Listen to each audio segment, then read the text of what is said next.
Muted you. That would have been. That would have been really freaking bad if that was like the first thing people heard on stream. It's me just going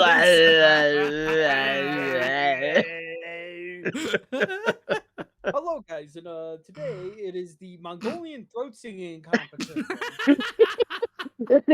It is learn to Mongolian throat sing o'clock. It's like if you tuned in to watch more EU4, you've come to the wrong channel. We've decided to go. We've decided to shift away from video games and start teaching people how to do Mongolian throat singing. So true. Means I'll have to fight Austria at some point. Well, suck it I up. need the territory they have. I need Baden and Durlock. In the Baden area. Sean. Yeah. Ready up. I was getting my wine ready. Shut up. Imagine getting your whatever the fuck you just said. Bruh. All right. So here we go. 3 hours of listening to Matthew complain about not being able to do Jack Diddley Squat. Part 2 Electric Boogaloo. Yeah, baby. When's that not new? Like when I actually have something to do.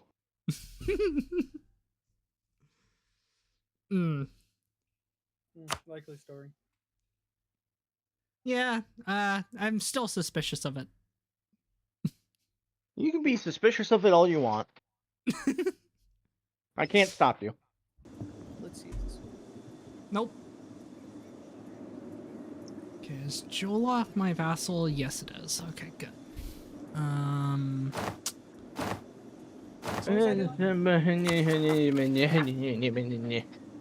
That's right. I mean, actually, I probably don't have to go to war with them. I could probably try to buy those provinces in the long run, but that's going to take forever. I am making some darker. I do need to go to Burgundy at some point, which I'm not looking forward to. Baden area, yeah. Out of South area. Oh, yeah, out of South. I need Mulhouse and Strasbourg. Get worth you guys. And luckily, neither of you are free cities, so Austria wouldn't get involved. Hell yeah. However, neither of you are allied with each other, annoyingly. Wait, what? Actually, Strasbourg and Mulhouse won't be willing to be my vassal, but Strasbourg will. Mulhouse will still be in the war.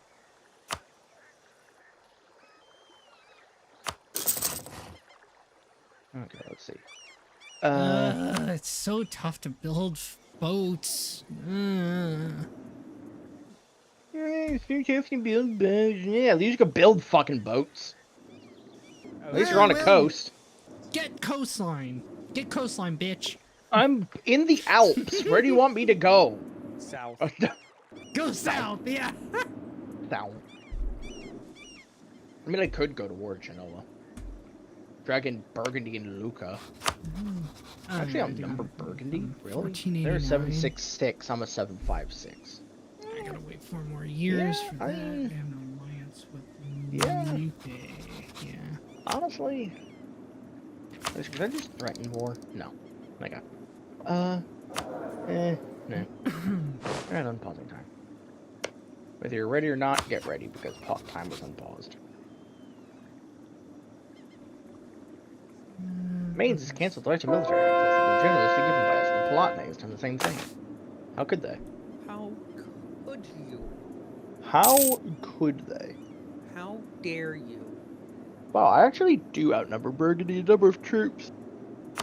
Sure. Liege, I don't want to support your independence. You already have England and France. I doubt I'm going to make much of a difference. Speaking of France, yes, I could go to war with Nupe, and then that would drag in Katsina, unless I have a... However, if I went to war with... I can't go to war with Burgundy directly because of the Danes and the Austrians. Kanem, Bornu, and Katsina. Where is this guy? Oh, it's you again. I mean, Oh, it's you again. Oh, it's this asshole again. Yeah. My vassals, pay- whenever I come to them asking for things. oh, it's you Oh, again. great. It's that ass. Great, it's that asshole. This again. Great. Great. This guy again. This Lovely. again. Oh boy. Yeah. Just, great. What the fuck do you want now? Wow. He's back. I realized I did not have to wait for that truce to be up because I could just go to war with their ally, which dragged them in. Yeah. I find that very convenient. He's As a little long slow, as they but he's don't- got the spirit.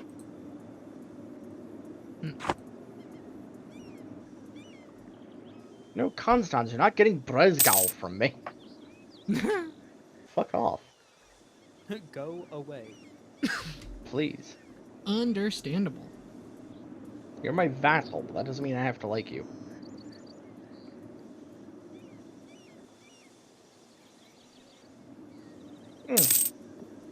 I forgot I forgot I was drilling my army, so I'm earning like no money. Let's stop that. Really, you're not earning any money? I am, but I was earning like 1.8 ducats Oh. when I was drilling my army.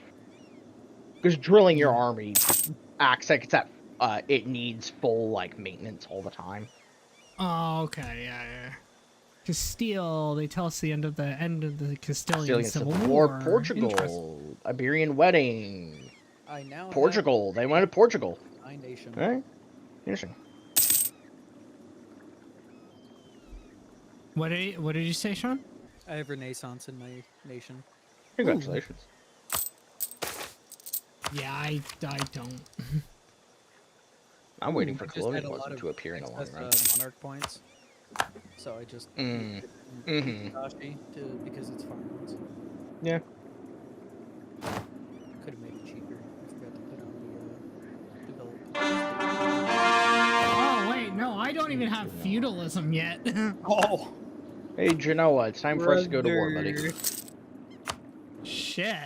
Yeah, no, I don't even have feudalism, man. Fuck. that is genuinely rough. I'm sorry for your loss. That's okay. I guess I'll deal with it.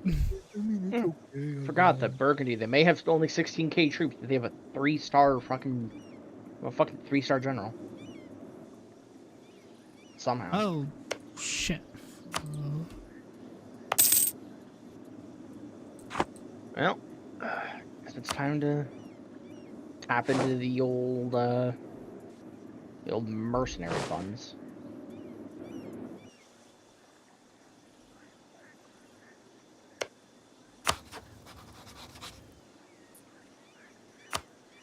Somehow Fulo exists now. Great. I call shenanigans on how they won that fight. Just because they have a 3-star general. Love that. Love that. I feel that. I had like 35k troops. They had like 16. But just because they have a 3-star general, they won. Where the fuck's the mercenary button? Where's the mercenary button? Give me some fucking mercenaries in this bitch. Of course, all the mercenary companies I can hire are like 4k or 2k units. Can I please get knowledge sharing, Morocco? Thank you. No. Nako? Nako? What the fuck is Nako. that? Morocco Nako. Morocco no knowledge share. Too bad they gave it to me. Damn. Who the fuck's at war Hopefully with not. Venice? Why is... Oh, Venice is at war with Greece. I thought that was France for a second. The blue color threw me. Already? Greece exists in Lesbos and Chios. Because of the Ottomans. Okay.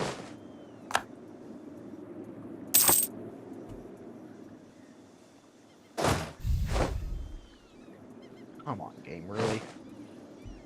You're gonna tell me I lost that fight. Yes. Yeah, well, fuck you, Burgundy. I have overwhelming odds on my side because I have a lot of friends. Fuck you and your 3-star general, bitch. Fucking, I think I just hack wiped that army. Nice. A very funny time. To be sure. Good, because that means I don't gotta deal with a fucking 3-star general anymore. You know, Milan, I'd like it if you would actually do something of use in this war. Oh, you are. You're sieging Ruka. Thank you. That's precisely what I meant by something useful, obviously. Definitely. I think I lost one of my own armies, too. No, I didn't. Why are you in the Papal State? Why did you go all the way down there when you were running away? Because reasons, yeah. Warriors do not read books. Oh. Oh, okay. Because of raisins. Oh, shit, apparently warriors don't read books. I guess I'm not a warrior, then.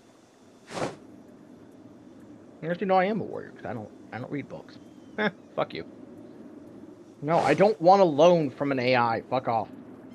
I'm gonna take loans from my own banks, thank you. My own Swiss banks. I'll take loans from my own Swiss bank account. Quite literally, in this case. You're using other people's gold to fund your country. Exactly. This That's the piece- Swiss way. This is the way of the Swiss. This is definitely a Swiss moment. This is the Swiss way, bro. I thought you knew. Just give me all of your money, and I will give you I'll give you men. I'll send dudes. Send dudes. Don't you mean send nudes? No, I'm in the middle of a war and I need men. Oh, the Burgundian succession. Oh. Who inherited Burgundy? Austria. Austria inherited Burgundy right when I was fighting fucking Burgundy. Oh. Oh, shit. So now I don't even get to take anything from Burgundy. Thanks, Austria. Real fucking cool. Real fucking cool. Cool. That so now I sucks. need even more territory from Austria that I'm never gonna fucking get. I don't even want to play this fucking game anymore. Fuck's the point of... He's rage quitting. Fuck's the point of playing fucking... What's the point of playing this fucking goddamn country if all of my fucking neighbors are bigger, stronger, and better than me in every sense of the word? Well, just get better. Yeah, shut up, you fucking non-feudalism looking ass. Non-feudalism having ass. He struggled to come up with the. I was gonna say something related to you being African, but that I realized was gonna sound very bad. So I decided to just go with the whole feudalism thing. That's why I was just like, he was literally about to say something super fucking racist. It's something that I would be the one saying. Not them. Yeah. No, I mean, you want to join me on this? Burgundian inheritance. I wish you would make concessions to France. Would not. Can I wish there was a fourth option of stop being in a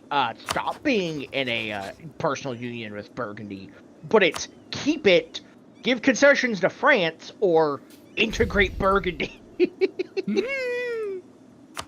Actually, integrating Burgundy sounds kind of funny because that means all of the provinces, every province owned by Burgundy, either of Dutch, Flemish, or Frisian culture, or that are part of the HRE, will be released as princes of the HRE. But no, make concessions to France.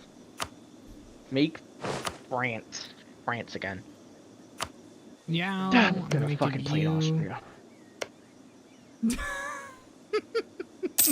Taking over Genoa at least, so I'm gonna have at least a trade port. It's gonna be somewhat useful. Yeah, I'm gonna give you these territories here on your... Venice, I wish you didn't exist, wait, and I what wish did I you just didn't do? eat, like, Whoa, all of the that's fucking territory not what that I meant you to have right do. now. Whatever. Siena, I could go to a Siena, the Dragon 2 Sicilies. I mean, going to War 2 Sicilies wouldn't be the worst. Never mind, there's 7 in military tech. Alright, never mind about that. Okay, no, never mind. And a quick never the fuck mind. Yeah, just never mind. Alrighty.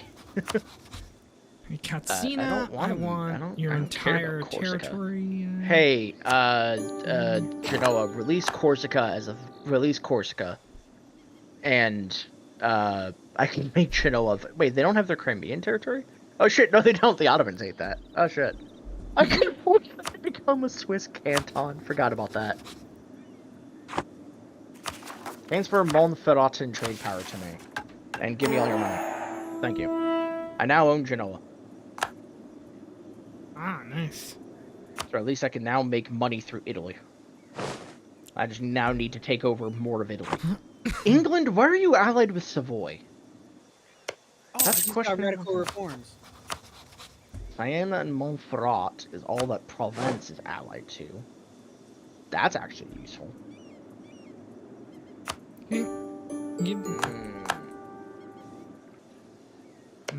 I wish I knew what a Japan was so I could befriend them. Or what I mean, technically I have a general idea of what a Songhai is, but I don't truly know where they are. Maybe it's a guy who's I have like a singing general song idea of like they're somewhere down there because I've received like messengers, but like I have no fucking idea where they are. They tried to point at a map and there's nothing on the map there, so I think they're just making it up. France wants me to go to war with Provence. I think it's just one guy who's singing a weird song and who's baked. Hey, Provence, come here. I'm declaring war on you. Because France is doing it, and I can take your territory down here in southern France and or Italy and the Italian region. Ooh, I could actually take the territory up here, and if I act fast enough, I might be able to take Lorraine and Metz. Maybe. Maybe. Why do you guys not like me? Unlawful territory, aggressive expansion. Yeah, that makes sense.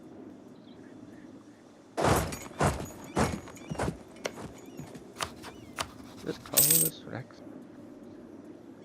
Pretty sure this. Oh. Yeah. Lorraine's unoccupied. Hell yeah, I get Lorraine. I can potentially get Lorraine from this. I'm not gonna get Metz, but I'll at least possibly get one part of Provence. That's in France. With who is this? Would I?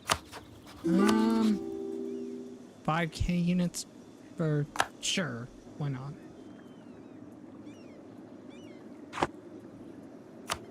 With Yes, Toulouse, take Nice for me. Sure. Nice. Take Nice. Not nice. Whatever. Austria. Why did Burgundy have to choose you? Oh, cool. Austria voted to keep our union to Burgundy. I love that. Thank you, Austria. France, go to war with them. Please. Please. I beg of you. Be really funny. Please, I beg of you. I will physically support you with condottieri. Hey, Fullo, I'll provide you condottieri in the... Go to war. I'm going to war with you so I can bring in Jola. So Montferrat wants Jola peace can out. get their territory back. Where is Montferrat? I've already forgotten. Montferrat. Would die. Oh, right there. Jola, marriage. Yeah, sure, I'll take you. I'll take you over. Oh, you don't want me to annex you, though. Oh, well. Would you be willing to be a Swiss canton? Yes, you would. All right, cool. Thank you. When in doubt, just make Swiss canton. Real. Won't let me annex them? Canton. Not canton. Understandable. Believe it or not, Swiss canton. You're France, what are you gonna do? I'm taking over some of Provence's territory. What are you gonna do about it, bitch? I probably shouldn't taunt the French.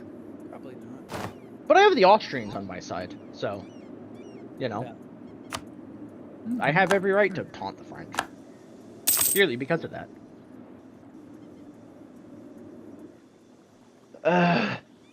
They don't have a generous donation of $500 I could have. $500? Oh my god. What the fuck?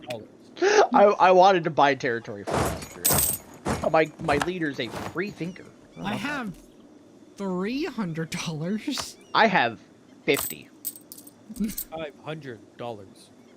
Well, if you have 300 and someone else has 200. By the way, aw.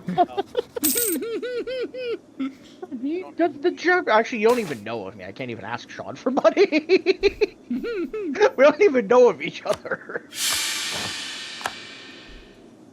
Oh, yeah. Hey. What the fuck? I wish Oh, to. I can't even get maps from Chris either because he's so far away from me. Hey, I finished diplomatic ideas. Let's fucking go. Expand the Oath Alliance. Eidgenossenschaft. National unrest, reform, progress, growth. Oh, hell yeah. Oh, shit. Hey, $300. Thank you, Chris. I wasn't You're actually welcome. serious about you giving me $300, but hey. Well, I'm making 7 ducats a month, so Fuck, I'm making 4. It's Well, probably to be 'cause fair, I also need to take over more of the Genoa area eventually, so. But I will do that in the future. Once England isn't allied to Savoy, because that's kind of annoying. Understandable. Hey, Austria, you think you could do another... Hey, Joloff, Reform? you're getting all of this. Oh, no, not what I meant. Joloff, there you go. Toulon. Oh, that's not Joloff, nice. yeah. That's Toulon. Reconciling. Province's opinion of Switzerland changed by +20. I occupy your capital, bud. I don't know why you suddenly like me. I want Lorraine. I want Nice. I want Siena. I would take that little bit of Aragon, Giorane, but I can't take it. So, how about instead you return the core to Aragon? I'm going to pillage your capital and take all of your money. Take almost all your money. I want all your money though. I don't want almost all your money. I want all of it. But you're not willing to give me all of it. Cringe. Fine, 82 ducats. Thank you. I have found ways to expand as the Swiss. Hey, Pope, you want territory? Want Siena? Where's the Pope? The Papal State, there you are. Grant Province, Siena. Siena. Pope, I'm going to enable Scottage on you. Nuremberg. Scootage. Scootage. Is it Scootage? I've forgotten. Scootage. I think you're right. I think we looked it up before, and I think it is Scootage. Scootage. Yeah. Pronounced like how they spell it for pronunciation is Skoodij. Scootage. Yeah, so you're right. Yeah.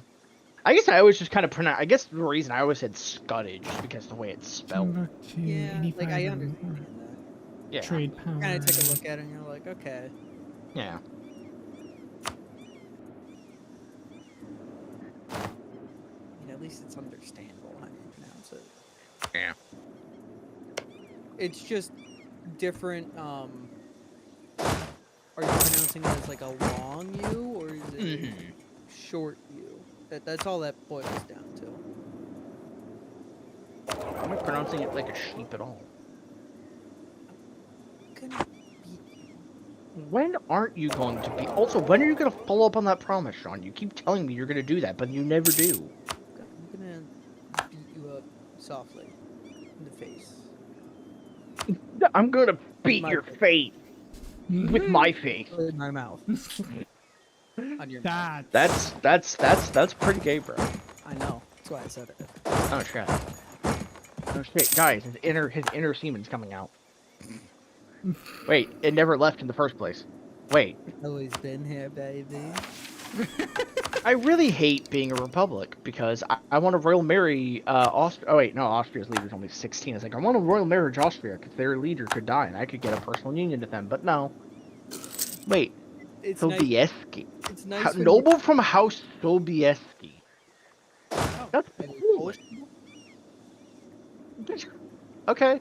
Well, I mean, they're von Habsburg right now, but if their leader dies, a noble from the when the Polish noble family claimed the throne. Bruh. Hey, England, would you get involved if I declared war on Savoy? Yeah, you would. Same with Aragon. That sucks.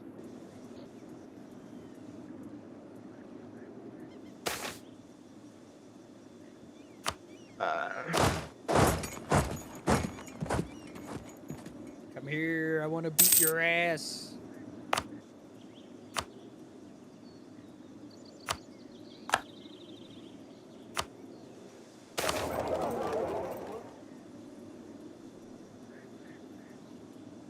Come on. Almost to beat get someone's before ass. tournament. Huh. Yeah! Get What else fucked, is new? Someone wants to beat someone's ass? Huh, what else is new? Mhm. Why was I doing humanist ideas? Instead have of no like... Oh, I know, because I didn't... Actually, no, why am I doing human? Oh yeah, because I had a thing that I think requires me to do... I think. Do I? I don't know. I could have sworn I had one. At least 2 promoted cultures. Oh yeah, can I promote a culture? No, I can't promote another culture yet, apparently. Oh, because I don't have any cores that have another culture in it. I need to get the Ligurian and Tuscans. And Galilean development. Development of at least 25 have any manufacturing. Well, that's not fucking happening for a long time. Mhm. If I could get Admin Tech 8, I could get courthouses. And then I can finish one of my missions. Burgundy, you want military access? Yeah, sure. I don't know why. You know, something I don't understand is why does a vassal of another nation still need military, like independent military access? Way. Oh my god. That's for peace. Kill off. You get all of that territory. Away, flow.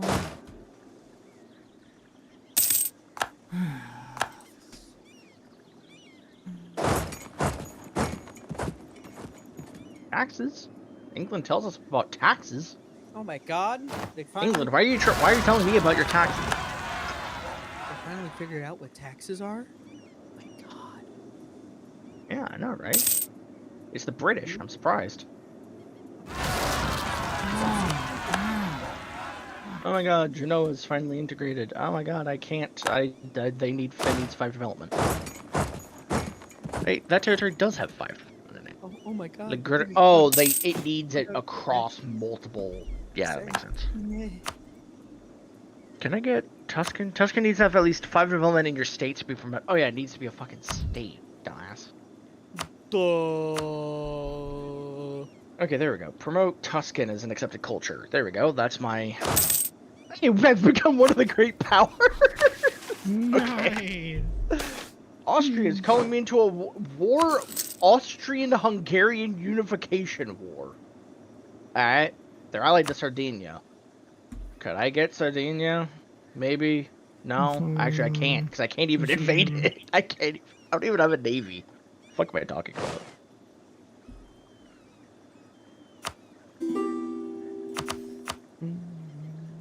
Messina?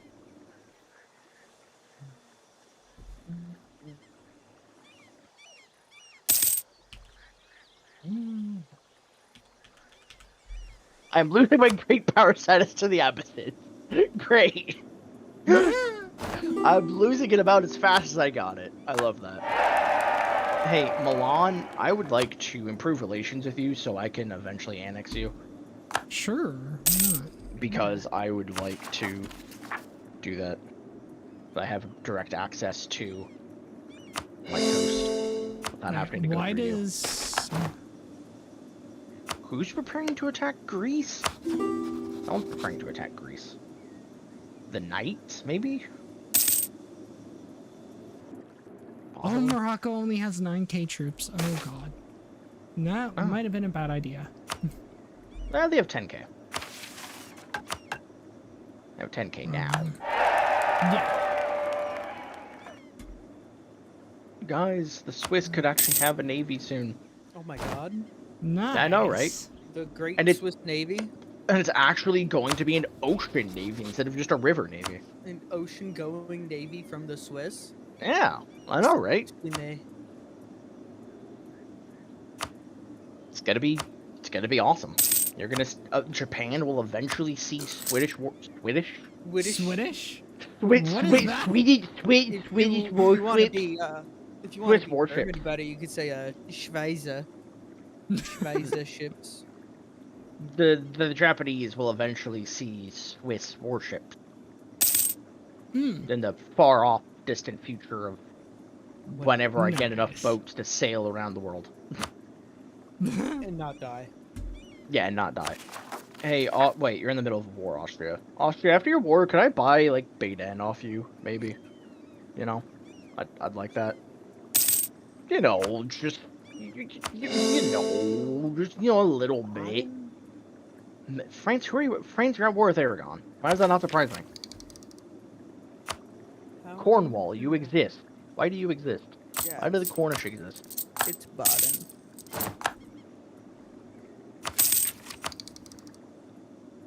Do I have to do it again? Are you going to correct me on everything I say tonight, Sean? Well, I haven't corrected you on Sienna yet. Sienna? Oh, I just did. Oh, I'm so sorry. Leaders without. Well, I have now embraced feudalism at the very least. Oh, and yes, Sienna, yeah. My brain took a minute to realize what country you were talking about. Oh, Herzegovina. Got pieced out? Okay. Actually, you're correct on that one. I'm so proud of you. The Burgundians. They're burgundy. They're actually the color. Actually, They're named because they are all, in fact, they're colored all burgundy. Actually, their skin color is actually burgundy. Alright. Yeah, they always just paint themselves burgundy. Yeah, That's why they got their name, of course. yeah, that's how they got the name. You know? For all the possible French people out there who ever see this, that was a joke. This is a joke. It's okay. Miltech You don't have to yell at me. Yay. What's interesting is I've actually been seeing some videos of this guy who's been over in France, and he's actually been with Macron, and he's been doing like these videos of like basically just like how you would say things in French. And he actually did one with Trudeau and Macron, comparing French Canadian pronunciation of things to French pronunciations. The Parisian see Quebecois is very rustic, Yeah. from what I understand.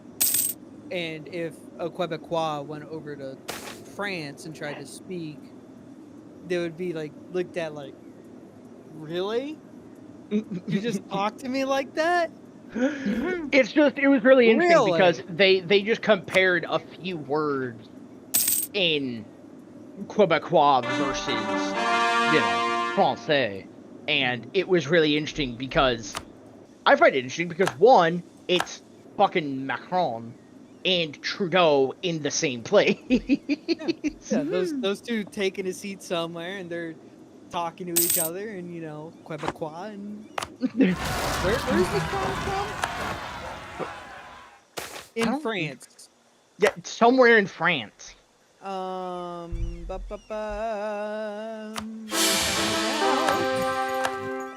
take a 636. Okay. That's pretty cool. Don't care about all that. I want to know where he was from. The party he's a part of is called Renaissance. Yeah. I saw that. Since he founded it in 2016. He's from Amiens, in the Somme. Battle of the Somme. Oh yeah, he's a Picard. He's Captain Picard. He's from the Picardy region. I like to think he's more. I like to think that he's just Frank Captain Picard. He's just Picard. Just imagining Macron dressed as Captain Picard. No, just imagine, you know, Captain Picard going along. Ha ha ha, wee wee. I claim this planet. In the name of France. We. Damn it, Sean. Oh Hell. god. Never change, Bubba. Never I'm here for change. you. I am here for you. That's gay. I know. That's why Yeah, I shit. said it. Yeah, shit. Oh well, shit. Yeah, shit. I tried didn't to. expect it to get this far. It's like I did. Yeah, I didn't expect to get this far. Help. Oh, please help. Flap. Mom, please help. There are goth girls at the function. Yep, I'm scared. Mom, pick me up. I'm scared. There are goth Oomfie's girls at the being function. fruity. He's being fruity. I'm scared. Don't you guys like Gradual flirt all the time? heterosexuality It's is a no. platonic. I swear it's platonic, bros. Oh, I just lost a random stability. I love that. It's either that or lose Oh, 25 yeah. government reform progress, and I'd rather take the Realized stability. the Ming had a peasants' war going on. Oh, that sucks for them. Meanwhile, Ming's explosion happened. Oirat holds most of Mongolia. Western China. Oh, Western China. Oh shit. Yeah, They own like most of the. the That only area, okay. things they don't really Why own are you is guys on the coastline. Austria, can you not be in a secession war with the two Sicilies? Please, Austria, you already have like 2 personal unions. Please. I beg. Why is Bohemia allied with the Ottomans? How do you even fucking know. do that?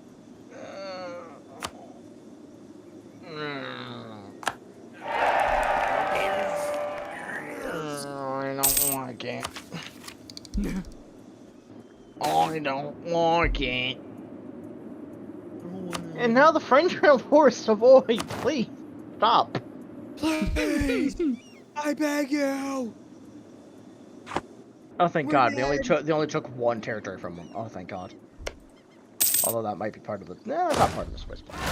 Guangzhou is a tributary state of Korea. Yeah, sounds about right. Okay.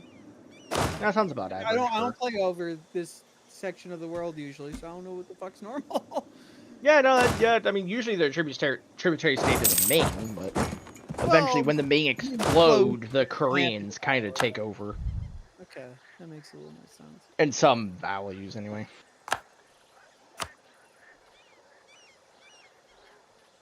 Wu is the current emperor. Yeah. The ones I just beat the shit out of. Yep.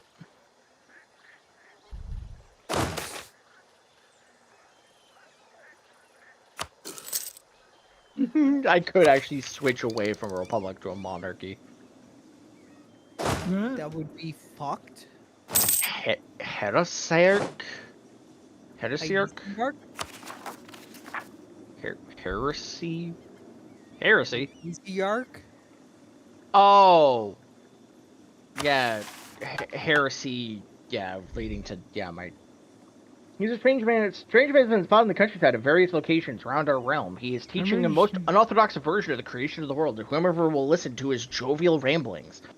According to some, he represents a dangerous and vile reinterpretation of holy scriptures, but a few of our subjects seem to have been taken in by the heresy. Rather, many seem fond of this would-be prophet and his ideas. Intrigued by the reputation of Henry Grunzen, a free-thinking man, the prophet is now demanding an audience with him, offering to act as an advisor in spiritual matters. We cannot allow him to make a mockery of our faith. No. What was his last name? My leader or this random dude? The dude. We don't know. Henry what? That's my leader. Okay. Henry Grunneisen? Oh, it wouldn't be the same. We don't know what the dude's name is. I want to look him up. Nope. This Oh, oh no, it just gives me a random philosopher advisor. Oh, okay. Yeah. The world as a cheese with worms? Fascinating perspective. A cheese with worms. Yes. Are we the worms? 70% chance that I gain innovative court until the death of my leader. Neat. Like, I didn't lose free thinker, so I guess I have that now. Awesome. Wabian. Wabia. Swedish. Schwabish. Wabish. Way bush. Way the bush. Swebush. Right, I now have a lot more people as vassals. Jesus Christ. I now have Mulhouse and Beidan and Corsica as vassal. Develop the entire middle of the country up to 10? Hey, I just got the Alsace. Center trade level in Strasbourg. I could become a monarchy, or let's see, what are my options? Presidential system, institution, embracement cost down. That's nice. Supremacy of the Diet. Calling Diet no longer increases influence. Elections influence the estates. Calling Diet increases Republican tradition by 2. Or Attorney General. Advisors increase 0.02 yearly Republican tradition per level. Cannot seize crown land. That's fuck. Or I could become a theocracy. Why can't I be a parliamentary? Does not have the nobility estate. Land owned by the crown must be at least 21%. Nobility loyalty is equal or higher than their influence in not enacted government form parliamentarism. Don't I have a mission which requires me to have the parliament? Oh, no, that was an option for a mission to have a parliament. Oh. Good, I don't want parliamentarism. I thought I needed it. I was like, fuck, I don't want to have a parliament. Understandable. On one hand, a monarchy would be really nice, because then it could actually royal marry nations and actually have, like, personal unions and shit, but at the same time, I'll just stick with it. Presidential system, sure. Institution embracement costs down and maximum absolutism up, sure, why not? Foreign inventor. Let's take Jafferdo Masegno. Justify my war. Our enemies have always grumbled about our demands, not quite believing that they are truly justified. With our new effective diplomatic war, whose administrative ability, we deeply believe it. We should be able to justify our war and demands. For you to justify my burgers. You're not getting any land. Fuck off. I'm not giving land to any of you fucks. I would like that territory from I'd like land from Burgundy, but I can't do that. I'd like land from France, but I can't do that. Can I go to war with Venice? Yes, but I wouldn't be able to take Venice proper, so it'd probably be a never-ending war. Who could I go to war with in Germany? Palatinate is already at war with Austria, but I could go to war with the Palatinate.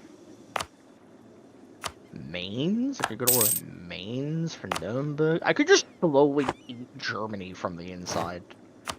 Good. Very slowly, but you could. Poland wants knowledge sharing. Sure. Why not? Sure, Poland. You can have Renaissance. The Polish Renaissance. The Polish Renaissance. Mm-hmm. There was an attempt made at a joke and I failed. Obviously. 1, fuck you. 2, understandable. 3, how dare you be mean to me? I'm not mean to you. I care about you too much to be mean. Hey, Austria, I'm willing to sell. Really, you're not even willing to buy. You're not willing to buy my army even for 0.37. Oh, really? because you have a budget surplus of minus 2.7. Oh. And war balance looks good. Oh. Hey, to Sicily. No. Oh. I can't. Just go to like their enemy real quick and be like, yeah, you want my army? Yeah, hey, you want some condottieri?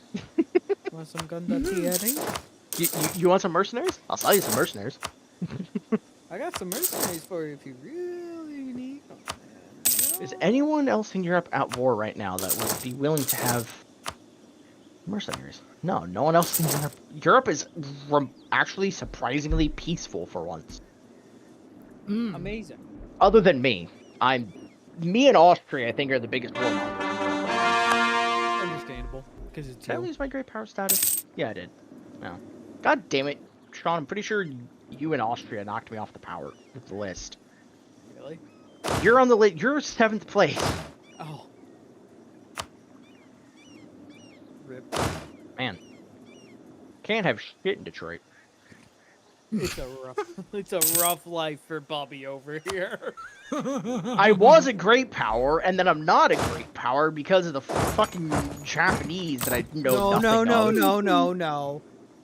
And because the fucking Austrians and the Just fucking the Austrians, Venetians okay? and the Abbasids and Okay, if it wasn't for the the Austrians, Castilians and the you would have Oirat the and the Austrian French. spot. All right. I'm blaming the French. Understand. Meanwhile, I'm just over here like, whatever. Hey man, Austria I'm just just here, took. you know? Austria, you just I'm took trying more to learn of the about Palatinate. irrigation right now. Yeah. Austrians ate more of the Palatinate. That's annoying.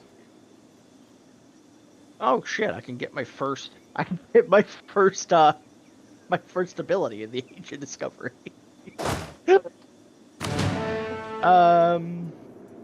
Advisor cost down. That's nice. I'd like that, please. Hey, Sardinia, would you want to be my vassal? No. No.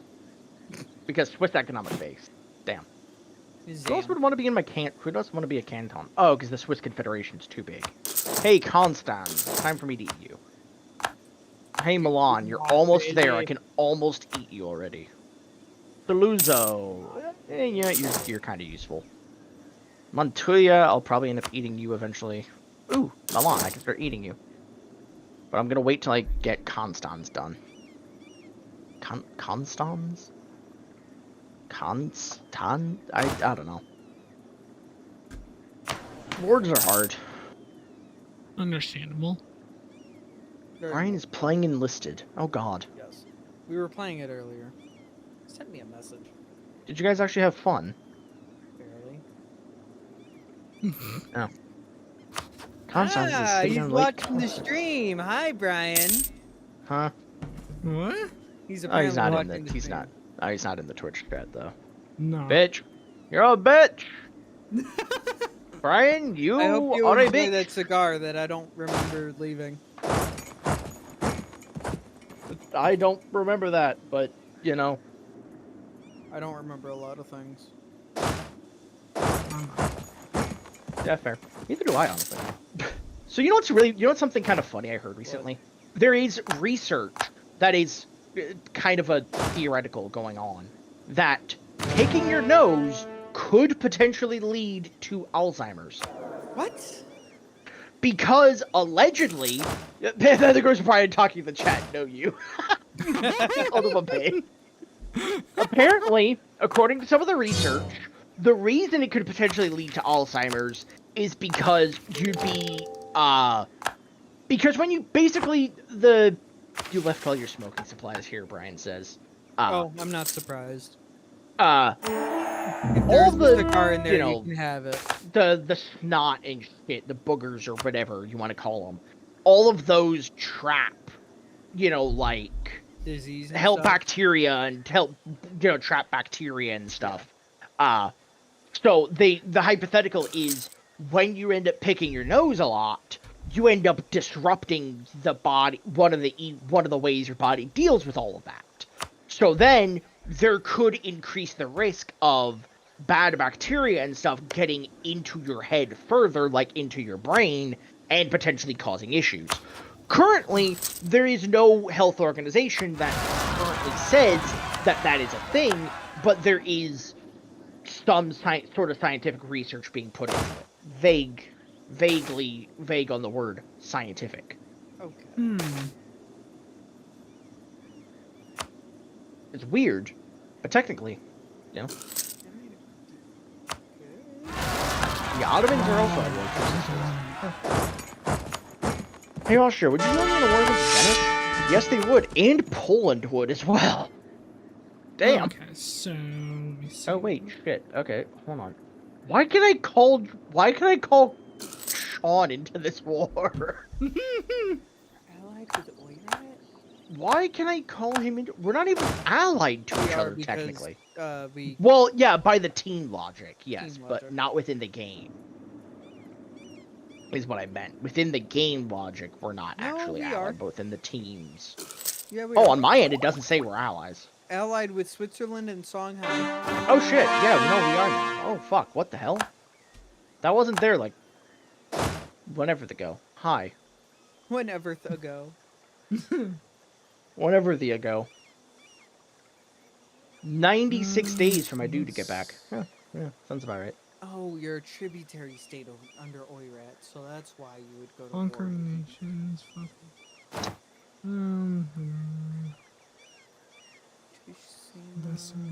Recto.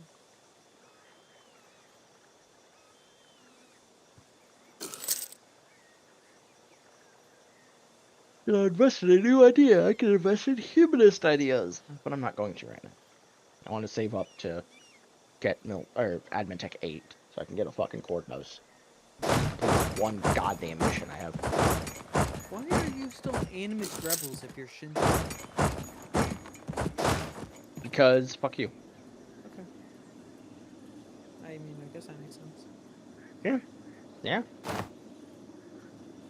Fuck you gonna do about it? Cry. Valid, honestly. That's yeah. Relatable. Bro, that is so hecking relatable. It's so hecking true, OMG. Pop off. OMG, pop off. Could I reasonably get a lot of money from the Switzerland area right now, I wonder? Switzerland area? Yes, the Switzerland area. No, Genoa, Italy. English isn't working for me today, I'm sorry. Are you okay? No. We noticed that. No, I'm never Does okay, English Sean. ever work with you? No. That's what I thought. No, it really doesn't. So... 6. I am at 8. I can win that war. I'm not quite earning enough in Genoa to justify God, switching my main trade port, but I could. my level 3 general fucking died. Fuck it. Switch my main trading city to Genoa. My 3-star general fucking ate shit. Rip. I'm still learning more collecting in Champagne, but I'm collecting Champagne and Genoa. I think I could transfer from Champagne to Genoa. Oh, finally, Actually, no, now I'm Timbuktu. learning. Okay, never mind. I'm starting to actually get Renaissance finally. Hell yeah. West Swabia. Babia. Schwabisch. I have annexed the Schwabians. So view edicts. Oh, you're keeping that. It's like, thank you, Morocco. I appreciate it. Thank you, Morocco. Something, secret tunnel. Secret tunnel. Secret tunnel. Nobility, what do you want me to do? Montuya owns less than one city. Okay. I just annex them. Okay. I can do that. I need some improve relations with them. Hey, Würzburg. You're allied to Maine, Zaplotne, Regensburg, and Goslar. Okay, am I still on the Great Power list? Oh my god, oh my god, the Austrians were kicked off. Oh my god. Oh my god. I am now on the Great Power list out. again. Yeah, fuck you. Oh, and now you're losing. Now you're... Oh, now you're... Oh. Quick. Oh, and Austria just ate Burgundy. Ow. Oh no. Ow. What is the thing that I need to do? Old spy network. No, I'm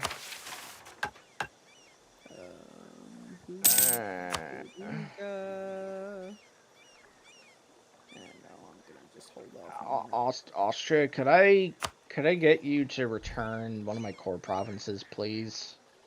Could I get Valais? Thank you.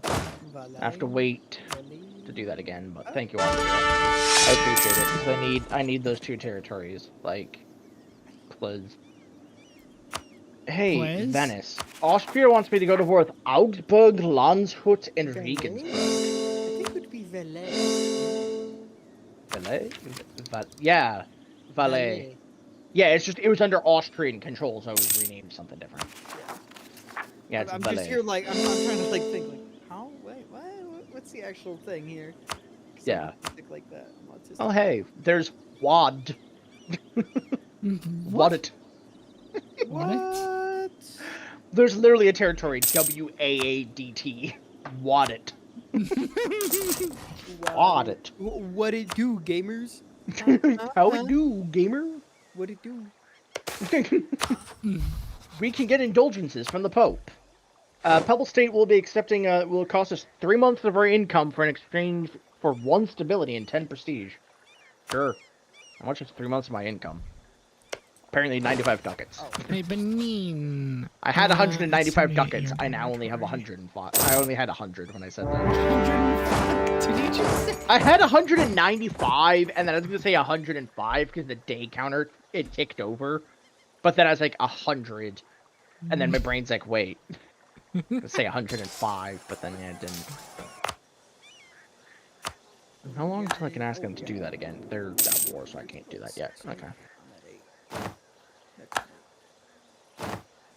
Oh, sure. I still need the Bay Den area, preferably soon. Also at 6, yeah, I can put that back.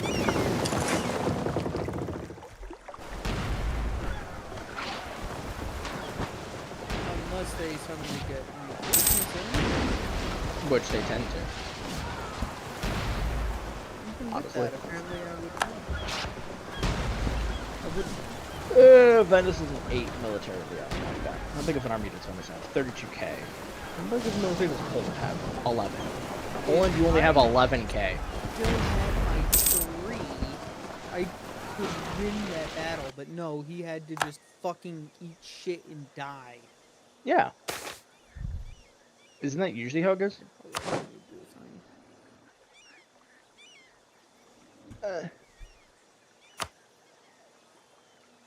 How goes things in Africa, Chris? It's going. I mean, that's good. fairly big, and I'm taking out Benin right now. I got a lot of territory and a couple of vassals.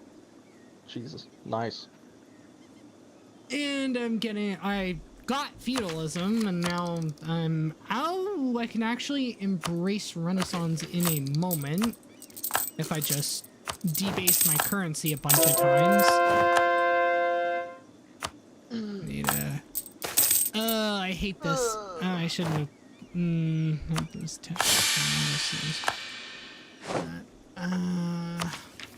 Okay, I want to go to war with Venice, and I want to call in. Oh, Right. Poland, you wouldn't join? Poland is 86 ducats in debt, bruh. Poland, why? Why are you in debt? I have now embraced the Renaissance. Nice. Ooh! I have become a great power. What? Wait. Huh? What? It's How are you in third place?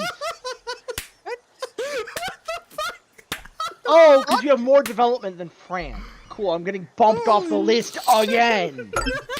Just me and Sean are just relegated to the fuck off the great powers list. We're off the fucking we're in the dustbins of history with this one, boys. Yeah, fucking Songhai, who just got fucking feudalism's in third place.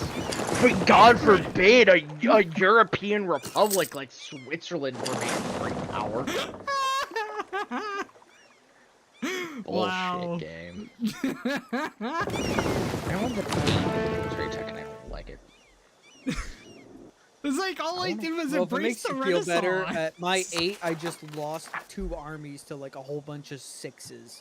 Hey, Austria, you want to help me go to war with Venice, please? Please and thanking.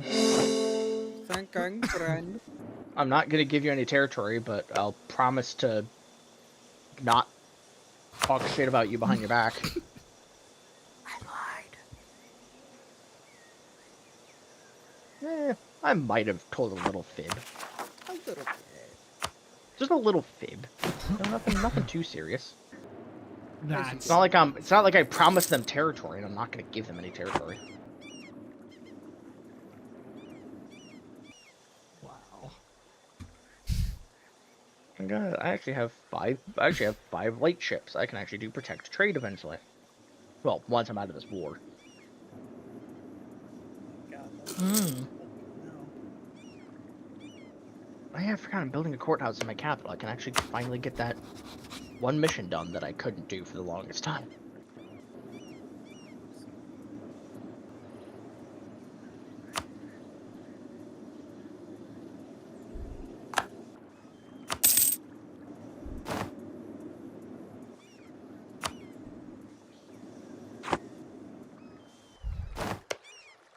All right, Benin, I want your territory. Thank you. Completed that mission, which With any luck, maybe me beating up the Venetians will give me a place back on the list. What are you complaining about? If I it beat gave up me, the this mission only gave me 500 ducats.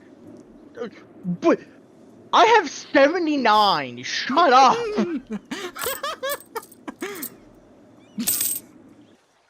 I was You hoping only for gave me claims. 500 ducats. I have 85 to my name right now. Shut the fuck up. Be quiet, please. Sean, how much do you have? For ducats? Yeah. 498, but I had to sell crown ones. And that makes sense, yeah. Because I had to rebuild both of my armies.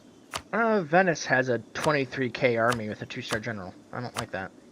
I might have to dip into the mercenary funds again. And by mercenary funds, I mean go into debt. I thought you're supposed to be a rich nation. Like, what the fuck's going on with you?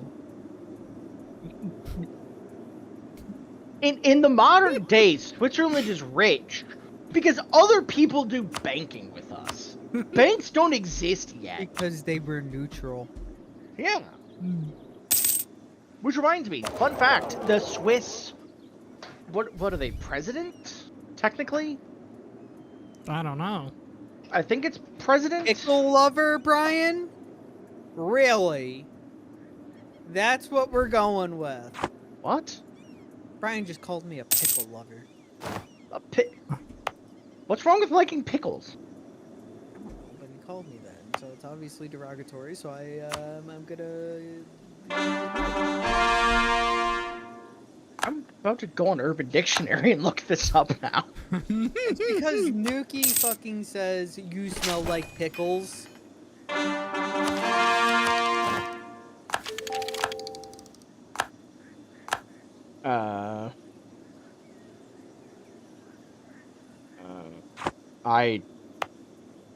There's nothing. Yes, it's just because Nuki says you smell like pickles. So he based his entire opinion on because Nuki said something that he liked. No, Nuki says it in derogatory way. So he says it in a derogatory way. It's an in-group thing. It's an in-joke. Brian, you're the pickle lover. You fucking pickle idiot. You know what? You know what's one of my new favorite insults I recently rediscovered? What? What? Unfavorable semicircle. You unfavorable semicircle. People are gonna be confused at what the fuck it means, and I don't even know what it means. But I just that's call what makes it people an funny. unfavorable semicircle, and it's just funny. That's just what makes it funny, man. It's just a funny haha. Wait, It's oh my god, Two Sicilies actually took Venice proper. Oh my god. Oh my god, you are so trash. Hell yeah. Rolling trash now. I'm at 50 army position. I'm still rolling trash, okay. I'm getting booted off. Still getting booted off the fucking list. One army tradition. I'm at 26.7. What's my army? My army professionalism is 36. That's a lot better than I thought it was going to be. Honestly. Where In do you Venice, see how does army it feel to be professionalism? beaten up? Huh? Where do you see army professionalism? Army professionalism is the bar Go at the in top. military. Army professionalism is at the top. Army tradition is in the stats, next to like the morale, land It's force limit, and everything. Both in the military tab. Yeah, they're both in the Oh, military okay. tab. Army Brian, professionalism is the take that top of back. the military tab. It's that bar at the very top of the military Oh, tab. Oh god, this is gonna take me forever to fill this. If you But you drill, need to get does it to kind of 100? take up. I need to get up to 30, I think it said. You can 30. drill troops, and drilling troops will give you. If you Yeah, can I'm afford doing a full thing, then you can just drill your troops, and Yeah. we'll slowly build it up. Yeah. Also, okay. I think with certain nobility loyalty, it also ticks up. Okay, yeah. I don't know. If you give them like noble officer rights every time you give them like every time you roll a general, it ups the professionalism. There are ways to kind of flub it that I won't. Yeah. I don't give a Yeah. shit about it as is. Yeah, that makes sense. Hey, Pope, you want some territory? I can't take Venice proper because A, it's too expensive, and B, it's occupied by 2 Sicilies. But I can at least take some territory around the Pope and give them some territory.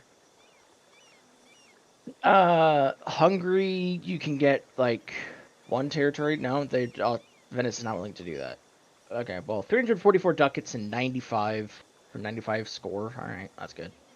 I'll take it. I'll take a good chunk of Venice out of them. A good chunk of Venice. I like it.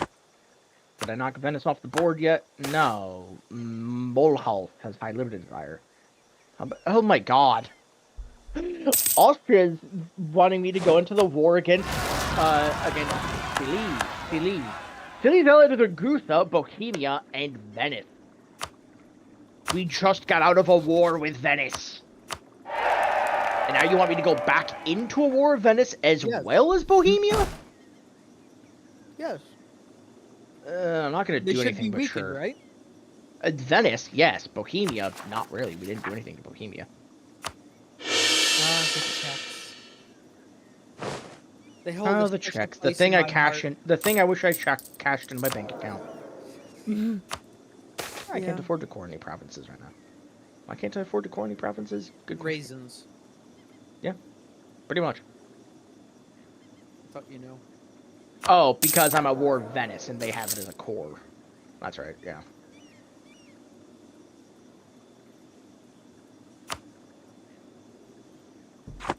I love beating up smaller navies than my own. Bohemia is now the courier controller. Oh, This just great. in. Sailor loves beating up other people's sailors. Who could have guessed? In the bed. Huh? You like beating up other sailors in the bed. Listen.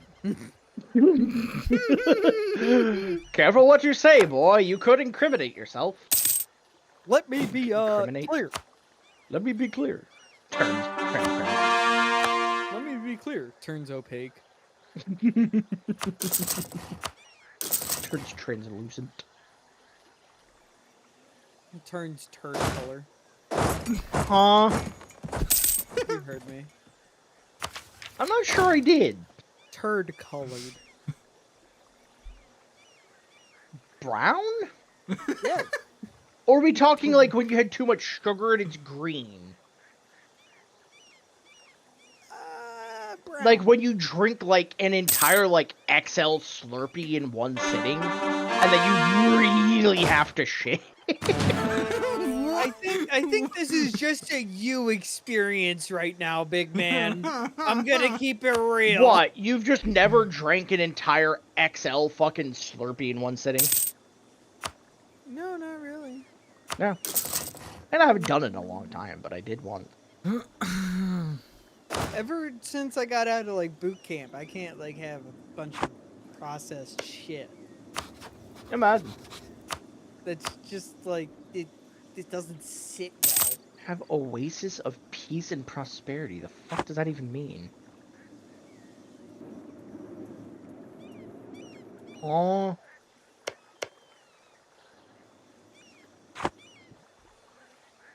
I am confusion.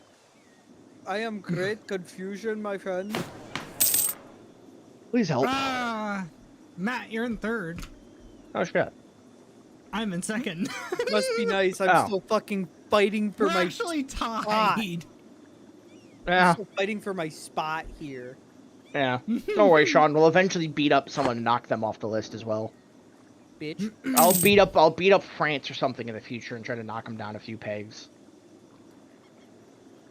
Simply just spend more of your power developing your country, Sean. That's obviously I'm at the war right solution. now, so it's gonna be okay.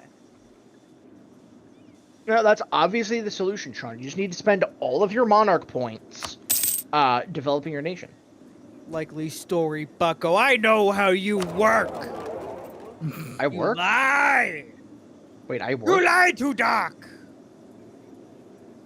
Wait, I work? Supposedly, one must imagine him working. Where do I work? Do I get paid? I would hope so. What do I do? Something hopefully you enjoy.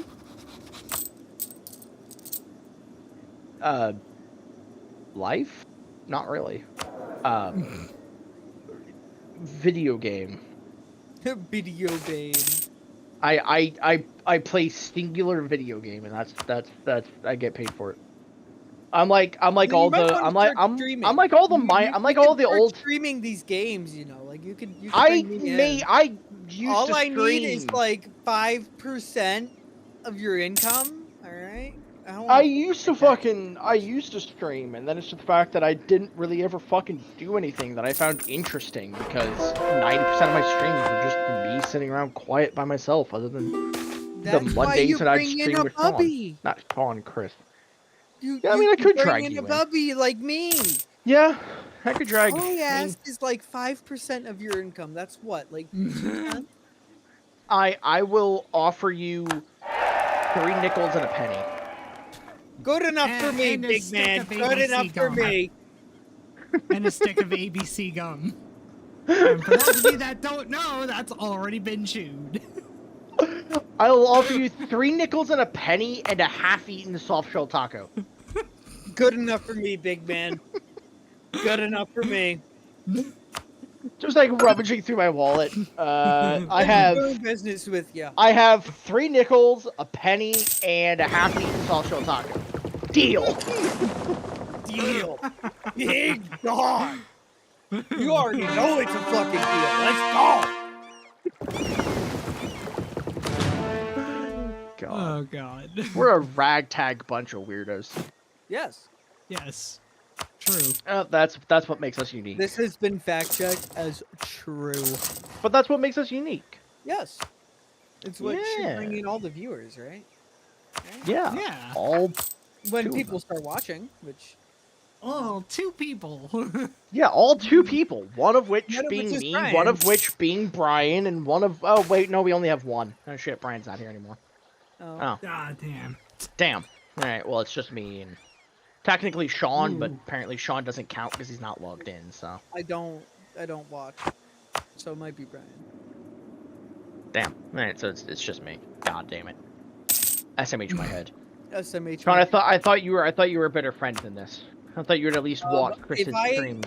No, if I had a second monitor, yes, I would pull it off. You do realize you could literally just Have leave it in it the background? No. on like 0 volume and it would technically count. No. Okay.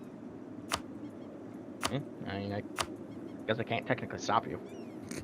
I mean, I guess, man. Shit. Hole in one, 78 ducats in exchange for favors. Sure. Bring it over so I can blockade them. Okay. What? So now is time for a little bit of peace in Italy, preferably while I core my shit. Our time. Preferably while I core my shit. Oh, so it's appeasement with Hitler. He was coring the land that he took. And Neville Chamberlain was giving him the time. Oh my God! Peace in our time, guys! Damn it, Sean. Oh god, have 10 universities. Yeah, God. that's not. Even gonna if I happen. started streaming, I'd have to think of games to play. I mean, Like, obviously, Mondays I could do this, obviously. Yeah. But then it's like, 2 or 3 other days of the week. It's like, what else would I, what do I want to play? And who am I going to do that with? And how am I going to do that with? it's a good Maybe question. I need to buy American Truck Simulator and play with you guys. We haven't even started streaming that yet, but you are welcome. I don't have money, and plus I don't really think that'd be very much my type of game. It's a nice and I think calm I would game. get bored Okay, very no, fast. it is a calm game all you got to do is focus on the road, and you know you're just kind of there and you're talking. You But I know? don't get to ram people off the road and get away scot-free.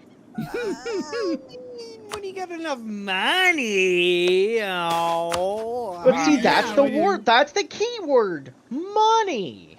it only takes. Or you just turn infractions off and you can do whatever the fuck you want. Or you can turn traffic off. Turns infractions off, goes like 100 miles an hour into oncoming traffic. Let's go! You could. You could Yeah. turn traffic off, dude, in multiplayer. Yeah. I did it accidentally with Brian. Like, I remember seeing you guys playing, and Brian's like, "Did you turn traffic off?" You're like, "I don't fucking know. I might have." No, we were like, what's going on? Where is everyone? And we're like, oh, you know, it's like nighttime. And then Yeah. morning came, and I'm like, I might have turned traffic off. Oh my god. That sucks. Just Well, a actually, that could be little. kind of fun. It could be, because then you're just. Hey, I finally secured the Swiss plateau. Let's go. Republic of Geneva. Road of mission was completed by subjugation. Well, to be fair, they're not a subject, so whatever. The Federal Diet. All subjects have less than 5% liberty desire. Oh. Clergy, burghers, and nobility have 60% loyalty or greater. Ugh. Unless Oh. I can win that battle now. No. Castilian treasure fleet That event. battle Oh, lovely. going. No. Love that for you, Castile. Love the fact that you have the treasure fleet issue So- going on eventually. How would I get... Okay, so what would I have to do to this thing? Any country, opinion of Songhai is at least 100. With its capital, one of the following must be true. Gao is in the continent of Europe, and Gao is in the continent okay, of Asia. so it just means that any country opinion, you can ignore that last bit. I've seen that on several missions. I don't think that matters. Okay. Because otherwise, I think that's literally telling you you'd have to, like, otherwise, that is like if your, like, or your capital could be in these regions. I'm pretty sure. Oh, okay. I think I can just, I think you could just improve relations with With you or someone. with... Yeah, with me or yeah. Sean or someone and potentially get that up. I could be wrong, but I'm pretty sure that's how that works. Just I don't see anybody in Asia yet. That's the only problem. I mean, you're friends with Sean, so you can still Oh, improve true. relations with him regardless. Yeah. Okay, yeah, I could do that. Invade Burgundy. Well, that's not happening. Austria Stop knows that. relations improvement. I need Yeah. Durlock, but I can't get it from Austria.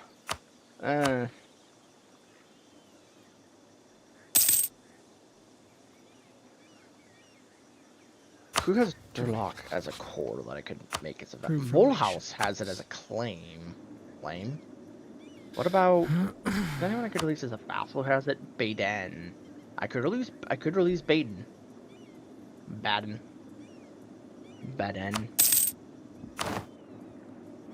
Fabian. Hey, Baden, I wish to release you as a vassal. Hey, Austria, return core province, Durlock. Thank you. I now own all of the Baden area. Baden, sorry. Oh, now it wants me to own Tyrol, which is entirely owned by Austria. And Trent. Hey, Trent, you want to be my canton? No, because the size of the Swiss Confederation. Yeah, that makes sense. Average state Don't core wanna province annex the autonomy. Kind of want to annex the Pope. Do I annex the Pope? Random nations who I know very little of Japan and Songhai. What is your opinion on this Pope man and me annexing What's the them? Pope? I have no clue who the Pope is, so. Sean, what'd you say? What's a Pope? Oh. Yeah. Yeah, shit. Okay. Well, I've heard of him. I've heard of it. He's sort of an Alright, well- enemy of my religion, so you know what? Go ahead. Yeah, I'm gonna go ahead. What the fuck is a Europe? What the fuck is a Europe? Actually, no, I'm not gonna eat them yet. I'm gonna go eat. I'm gonna eat Montferrat first. Montferrat. And then maybe Saluzzo. Could I get away with that too? Hell yeah. No. Okay. I can. I can annex Milan, Saluzzo, and Montferrat and still earn diplomatic power. Goddamn. Because they all only cost me 3. Wait, what? Rest. So I can't take Tyrol, because not for a while anyway. Oh, I do have a mission to actually be Reformed or Protestant, or have the modifier Counter-Reformation. So if I do it by not being Catholic, I get a Swiss theologian. If I completed it by Counter-Reformation, I get an Inquisitor. Or if I complete it by Catholic tolerance, I get peaceful debate of ideas. I kind of like the idea of not being Catholic in Switzerland. Maybe I'll try to be one of the first ones to switch away from Catholicism. I mean, Switzerland was the birthplace of Calvinism, wasn't it? Yep. In Geneva. Yep. So you have the historical precedent for it. Yep. And with historical precedent comes historical president. President? President. Yep. I didn't know I this. said what I said. Thank you. Thank you for telling me this. I had no idea. You know? Yeah. Didn't you know that the famous American president Abraham Lincoln was born in Switzerland? No, I had no idea. I thought he was born in Kentucky, moved to Indiana, became a lawyer, became the senator for Indiana, and then no. Illinois. Was it Illinois? We're known as the land of Lincoln, goddammit! No, you're not. You're making shit up, Oomfy. As much as I don't like the United States, I'm willing to die on the hill that don't my care that about my the Midwest. state. Move over to New England, the only place that matters. No, I kind of like our governor.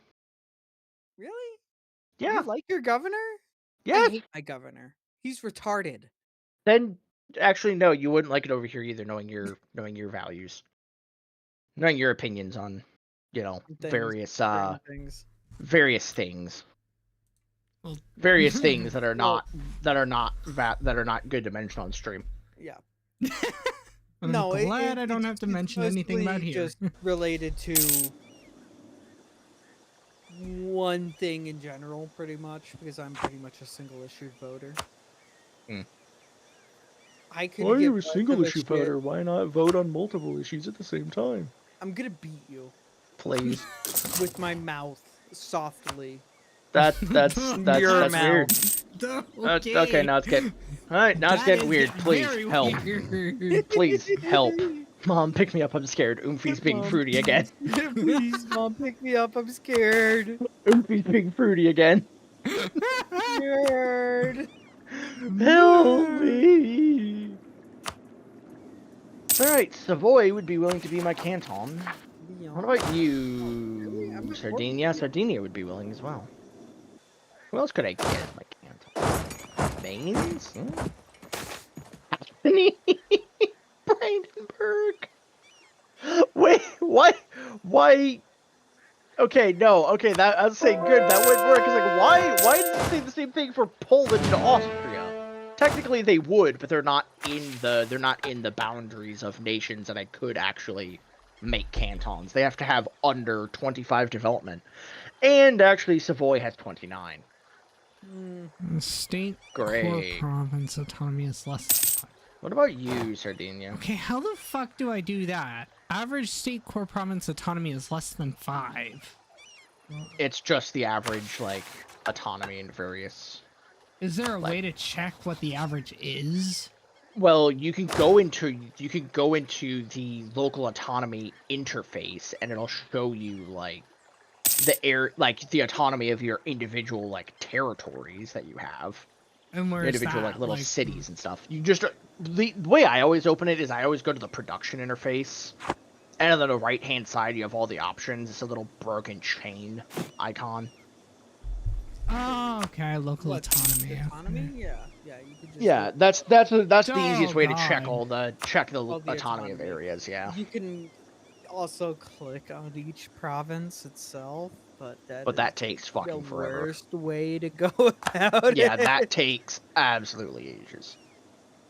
Oh my oh god. my god, it takes so fucking long.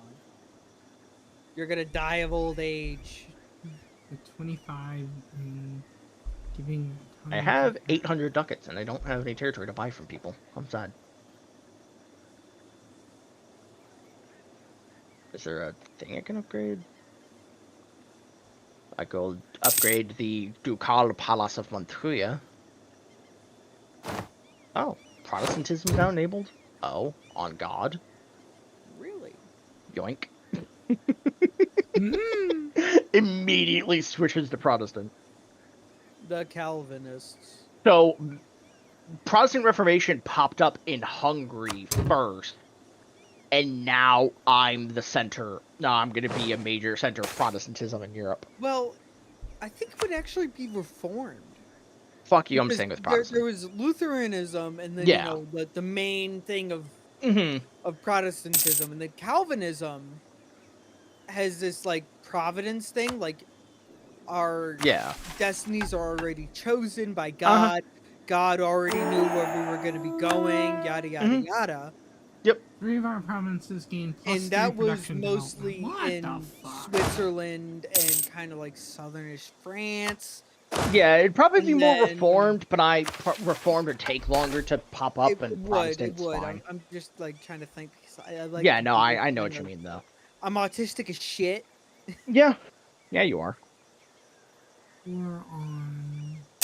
So I'm like, all right, how can I do this like as like really Muscovy on the possible, fucking like, make list? this nation? Oh god, Austria and the Abbasids bumped me great and Chris as down. possible. Oh shit.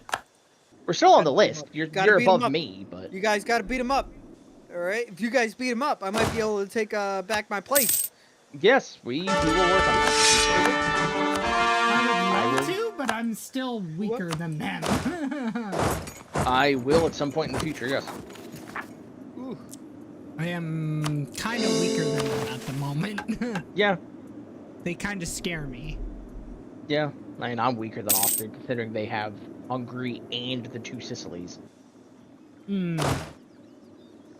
Let's see. What's my?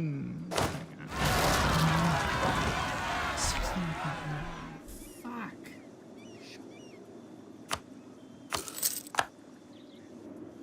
I don't. What? Why do these random nations keep appearing? I freaking hate it so much. They keep appearing out of my nation, out of my provinces. Mm. And I freaking hate it. Valid, honestly. So hecking valid, Oompi. Yeah. So now I gotta stop improving relations. 'Cause I finished that mission, luckily. Now I've gotta go and frickin' deal with these assholes. With I don't know why they keep why these nations just randomly appear. Try as we may, the Holy Father refuses to embrace Protestant. Damn it, game, let me convert the Pope. Fucked. It is, but it'd be very funny.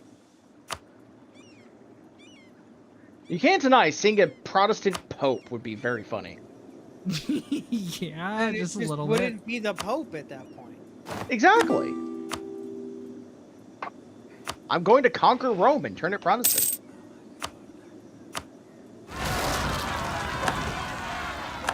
Oh my god. Alright, well, humans ideas. Let's go to religious ideas. Build spy network. I'm gonna take this guy out.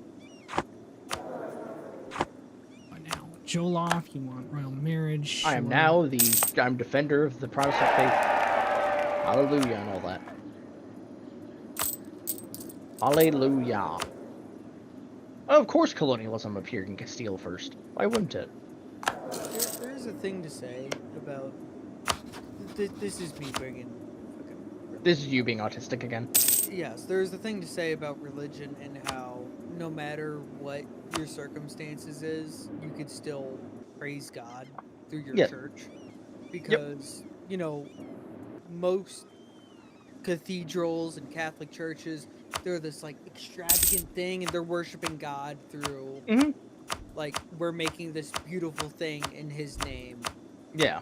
And then there's Protestants saying God doesn't care how his church on Earth looks, as long as we praise his name Mhm. and do everything that he wished for us to do it.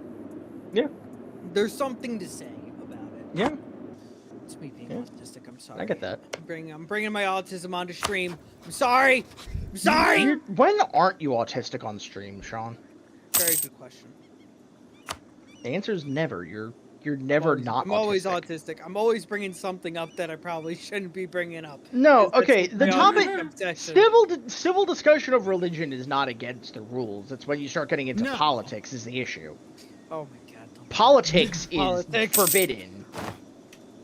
Politics is forbidden. Discussion of religion, as long as it's not derogatory, is not an issue.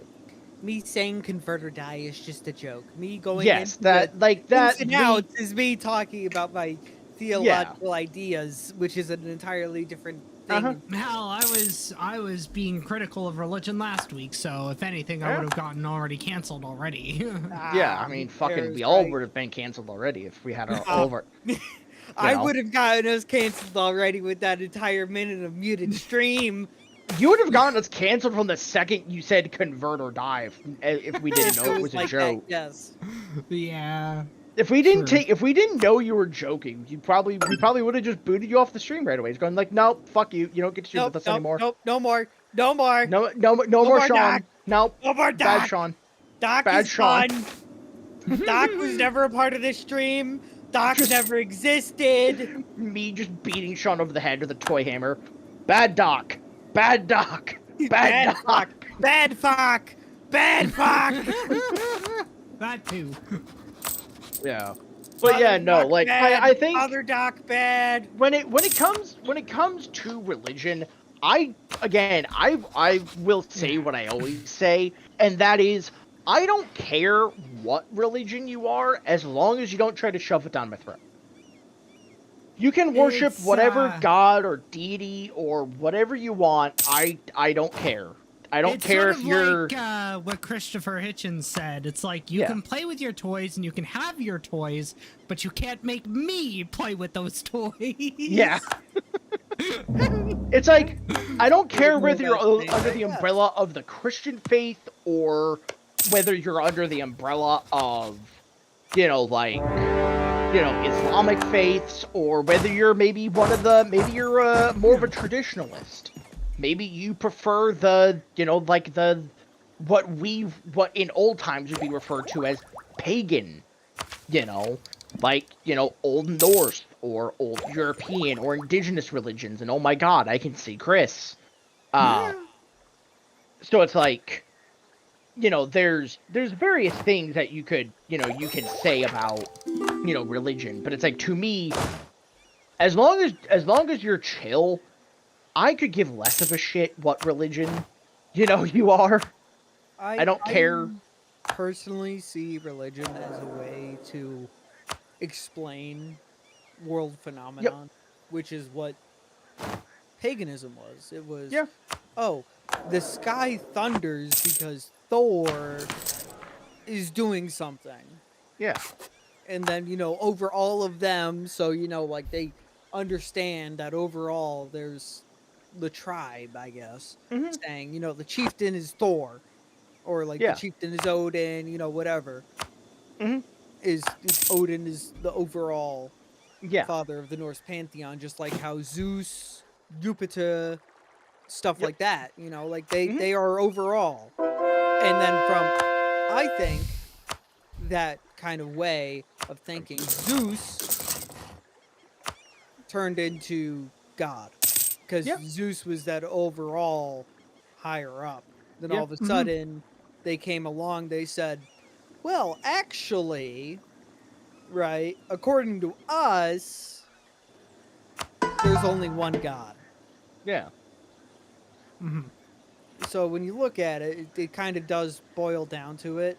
When you look at it overall, there's overlap, and a lot of that overlap is from Proto-Indo-European. Yeah. No, there's a lot of overlap. All of European religion overlaps because of Proto-Indo-European, and they spread across. Yeah. Yeah, I think there's I don't have an issue with people, wanting to, be religious or wanting to, Yeah. go to church or go to mass or anything like that.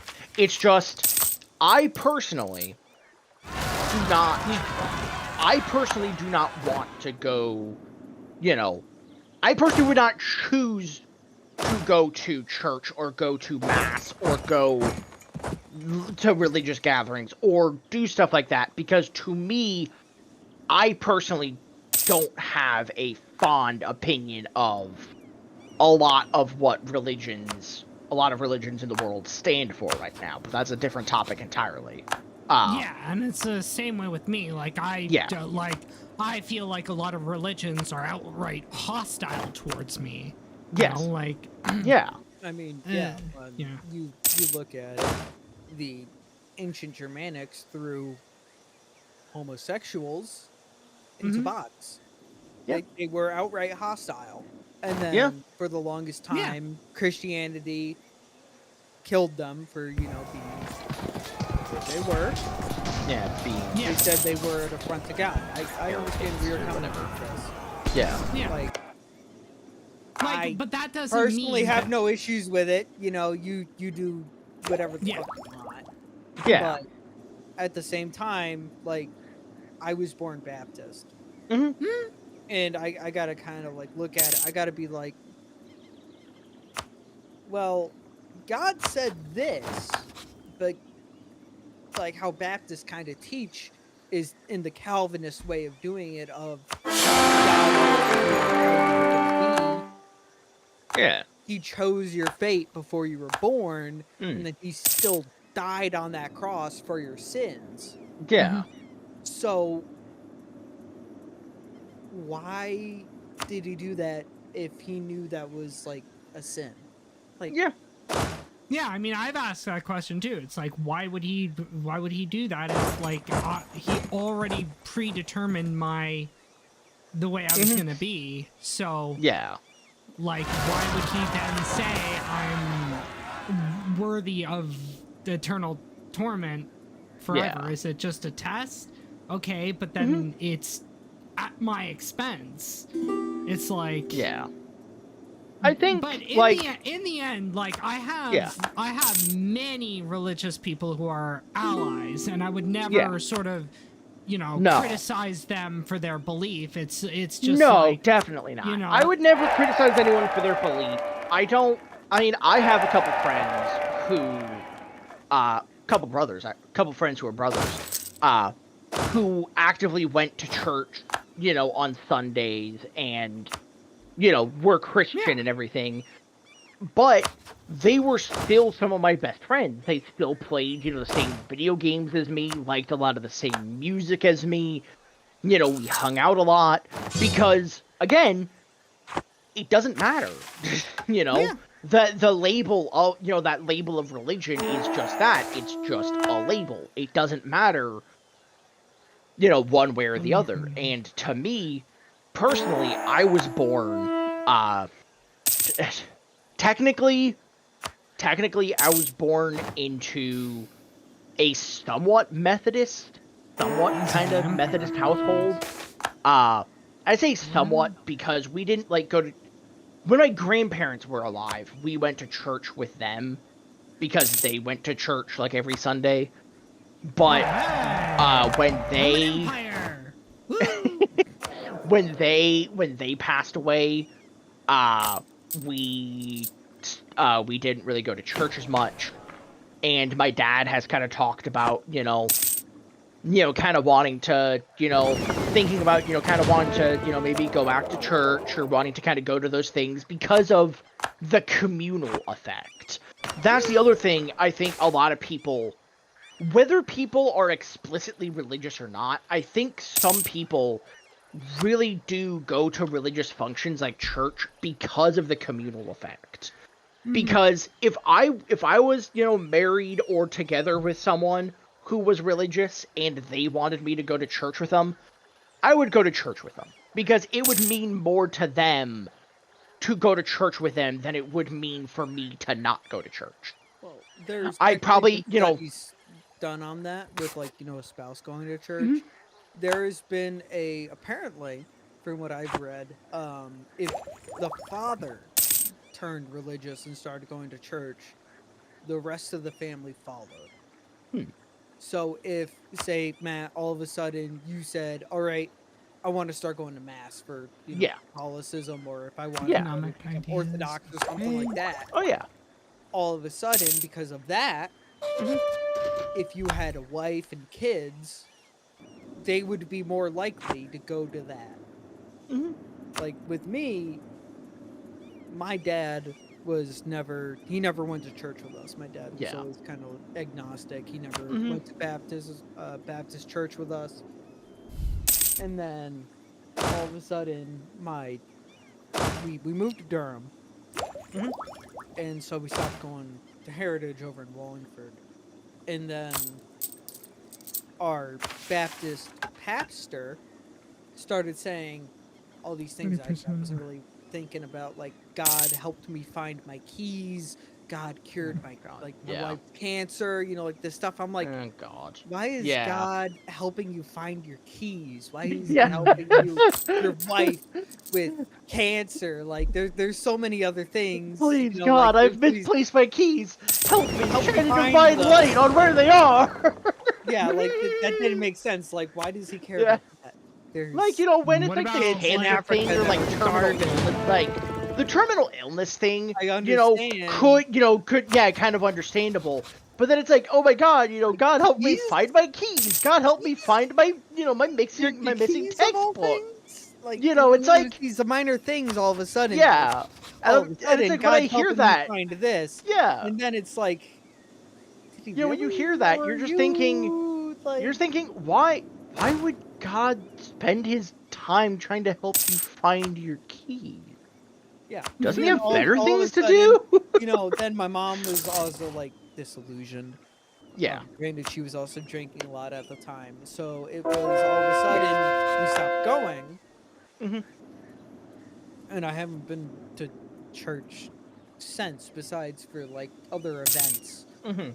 Like when I was in Sea Cadets, I would go for Veterans Day because the Catholic Church only over in Wallingford would have an event specifically for Veterans Day Yeah. where we would fold the flag and we would present it to, like this altar for it was like this big thing for them because Yeah. Catholicism overall kind of says there are warrior saints, and Yeah. as such, every soldier deserves this. And then depending on that culture, they would have like their flag for their country. And Yeah. they died for, say, France during their version of Veterans Day, to call it, or if it's even the same day, or if they even have it, they would do that. Yeah. And that is given down from the Pope because the College of Cardinals and the Pope himself Mhm. kind of says like this is what we're going to be preaching this weekend. Yeah. That's the whole thing with the Pope because the Pope is primus inter pares, first among equals. Mhm. He is the patriarch of the entire Roman Church, Roman Yeah. Catholic Church. He says this is what we're going to be saying from the Bible itself this day. And then you could then go into Orthodoxy, Eastern Orthodoxy, and they say, all right, we as a church overall say this. And that's the main issue. Catholicism and Yeah. Orthodoxy says, well, we have this whole thing of we're all equals among each other. We decided which is right, which is wrong. And then Catholicism says, yeah, well, we're the seat of St. Peter himself when he died in Rome. We have the Yeah. higher say over everything. Mhm. That's the whole theological argument amongst them, pretty much. Yeah. Into a Yeah. nutshell. There are other Yeah, bits. like I think for me, like if I wanted to go to church, like if I wanted to start going to church, I have 3 or 4 different churches I could choose from.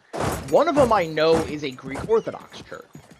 Uh However, the other three, I think, are various Christian denominations, if not just all the same thing. But the thing I don't, how do I put it? It's religion is an interesting concept if you see it as, you know, a way to kind of, like Sean put it before one time, if you see it as the way to tell stories, the way to tell, you know, like, the way things were, or how things were, or whatever. You know, if you see it more as a measure of telling a story or justifying, like, something of the unknown. You know, like Sean said with, like, you know, the pagan faiths, where it's like, you know, like Norse, you know, the Norse faiths are like, oh, you know, the lightning represents Thor, the god of, you know, the god of lightning and thunder. You know, like, Odin had two ravens, Hugin and Munin, who were known as the Eyes of Odin. And whenever they saw, you know, whenever they saw two ravens, or whenever they saw ravens, it was associated with Hugin and Munin, who were Odin's birds. You know, Odin has his own steed, Sleipnir, who was an 8-legged horse. So obviously, you know, a lot of this kind of rose up, and it's like, you know, like the Greeks had Poseidon to justify, you know, why the waves were really bad, or why, you know, they'd get hit with storms or something. You know, you'd pray to, you know, the god of war before you go into battle to try to get a, you know, a worthy fight, a just battle, and if you win, you would, again, pray to the god of war, basically being like, you know, thank you for blessing our victory. And if you lost, Battery you would, 40%. you know, you wouldn't be angry. I mean, some people would probably be angry at the god, but you would probably be trying to reconcile, being like, why, you know, what did we do to not deserve your blessing? And then you kind of go into that, and it also kind of goes into culture, because Mars, the Roman god of war, was also the god of farmers. Yeah.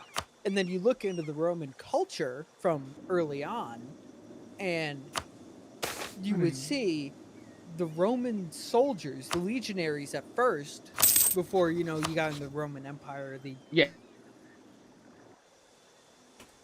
Roman Republic, they were small farmers. And like a big thing for them was you would hang your shield, your standard issue shield, above your farm house. Yep. Because you were proud to be a Roman soldier and a farmer. That's actually in the Roman legionary thing was you had to own land.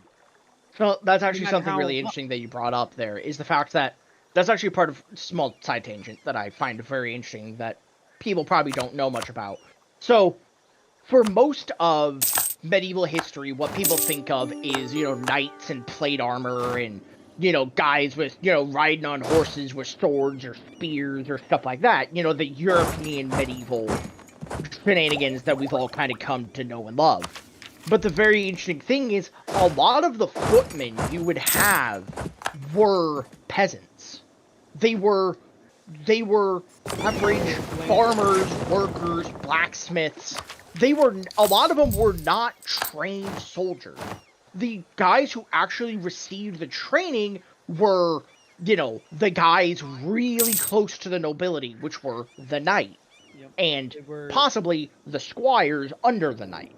Well, because the squires were under the knights because they were also fellow nobility, and it was you know, if you wanted to be anything, if you were the second, third, fourth born of a nobleman, you weren't expected. You're not getting any land. No, you're not going to get anything. So you would have to go out there and make a name for yourself. Make a name for yourself, and look at what I've done. You should trust me with this plot of land. So, you know, and you know what? That's feudalism in a nutshell. Feudalism is, you have, like, look at the Holy Roman Empire is the perfect representation of feudalism. You have the Holy Roman Emperor, who was, for most of its duration, Austria, the Austrian royal family, the Habsburgs. or Germanic people of general, but just going to refer to this part of history where it was mostly Austria. Yes. The Austrian, for a long time, you had the Holy Roman Empire, which was the Holy Roman Emperor was Austria. And then under Austria, you had, and it represents perfectly within EU4, you have the main 7, kingdoms, essentially. Who were the main electors for the emperor. Lubeck wants alliance. But the thing a lot of people don't really, I think, realize in most cases is under them, then you had smaller titles like baronies or duchies or even fiefdoms or even all the way down to essentially what we have today as like mayors. The mayor of your town could technically be a remnant of feudalism. Because I like to think of it as, so it's the different kind of paradox games, right? yeah, So EU4 is that kind of like, all right, I'm feudalism into the early modern era. yeah, But then you have Crusader Kings, CK2, Yep. CK3, and it's, all right, there's the more interesting bits as, oh, I can play as a baron. Yep. And in this time frame, I can leverage my status and use intrigue, So it's the fall of the Roman Empire. the newest, It's everything's still kind of, up in the Yeah. air. It's okay, as this small barony, I can take over an empire. I can take over. so something really cool that they actually recently added with the newest expansion is you can start as a landless adventurer, where you can essentially be a hired sword for any number of people across the globe wherever you decide to settle your camp. And where you decide to settle your camp, you then have contracts you can fulfill. From either criminal ones, where, you can rob people and do other criminal activities, to even just normal ones, like escort this guy and his, escort this noble from point A to point B, or, help train these knights or something. It's like, Yeah. I find that really interesting because it gives a whole new perspective on kind of the European or just in general side of things that we don't really get to talk about a lot. But again, like what I was gonna say about like my little side tangent there is the thing is a lot of the weapons that we think of that you see in like video games that are like medieval. For example, if you see a scythe, that's just a farming tool.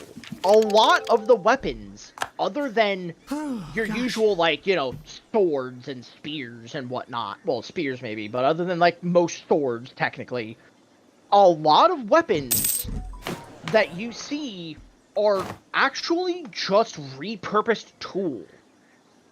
Hammers are just repurposed hammers from blacksmiths or carpenters. You had scythes, which were farmer weapons. You had axes, which were used by lumberjacks and, people who worked with trees and everything. Like, it's really interesting to me to see the fact that, and to learn the fact that a lot of what we think of maybe not we, but what a lot of people think of when it comes to medieval weaponry is to be attributed to tools. We as Westerners. Yes, we as Westerners specifically. Yeah. Like, a majority of us, we have that idea of, knights and, Yeah. these knights in shining armor. They have these long swords, or they have this, full big metal armor and riding horses and, majority of the armies at this time were not them. No. It was the common man raised up in a levy with whatever he had. It's why the Englishmen in this time frame, they had a law saying every man from the age of 16 to he was in his 40s, he had to, after church, he had to go to the range and practice with his longbow for an hour. And that's why in, the 100 Years' War, all of a sudden they have all these guys with armor and swords. Yep. Because they were able to kill the Frenchmen with their bows and arrows. Yep. By piercing their armor. So they would go out there after the fact. They would loot those dead Frenchmen. They would take their armor. They'd take their swords. And all of a sudden, okay, I need to learn how to use this. Yep. It's you get kind of parallel. So like kind of use the parallel in modern terms. For early aristocrats, after the fall of the Roman Empire, it would be these landowning aristocrats, right? Yeah. They would be like Prigozhin in Ukraine. Yeah. They would have this private military company. Something would go wrong. The person in charge would be like, hey, you use your men that are following you right now to go deal with this. Or I'm going to use these men that I have under my control. They follow me, whatever. They do what I say, which goes into the Roman way of thinking of clientage, which that is another story entirely. They would be like, okay, this area that I'm in, this like say 20 miles of land, I'm gonna secure. And then all of a sudden, this other guy that has more men, they would come along and be like, submit or die. They'd be like, all right, I submit, but I would like to keep control of my land. All of a sudden, you have these aristocrats. That's how that kind of came about. Because the Roman version of clientage is not the way we think about it. You know, like, accountants, they have clients. Yeah. You know, like, they have these guys, they come to them, they do their taxes. They are clients of that accountant. The Romans saw it in a more political term, where I will do things for you as an aristocrat, a patrician, as they called themselves. Yeah. And you will do what I say. Yeah. That is just how they saw it. It was, you do what I say, we're not going to have an issue. Yeah. I will, if you get into trouble, I will, as the aristocrat to another aristocrat, I will... Yeah.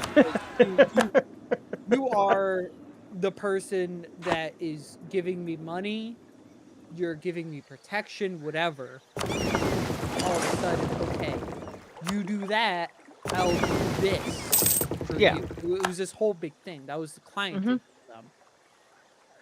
And then, just going down the line, all of a sudden, it's just, I'm paying you for this thing. Client of this. A la client of...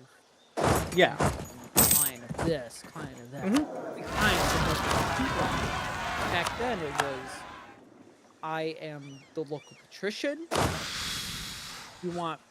I want protection in everything I do. You want representation. You give me that protection. Yeah. I give you that representation.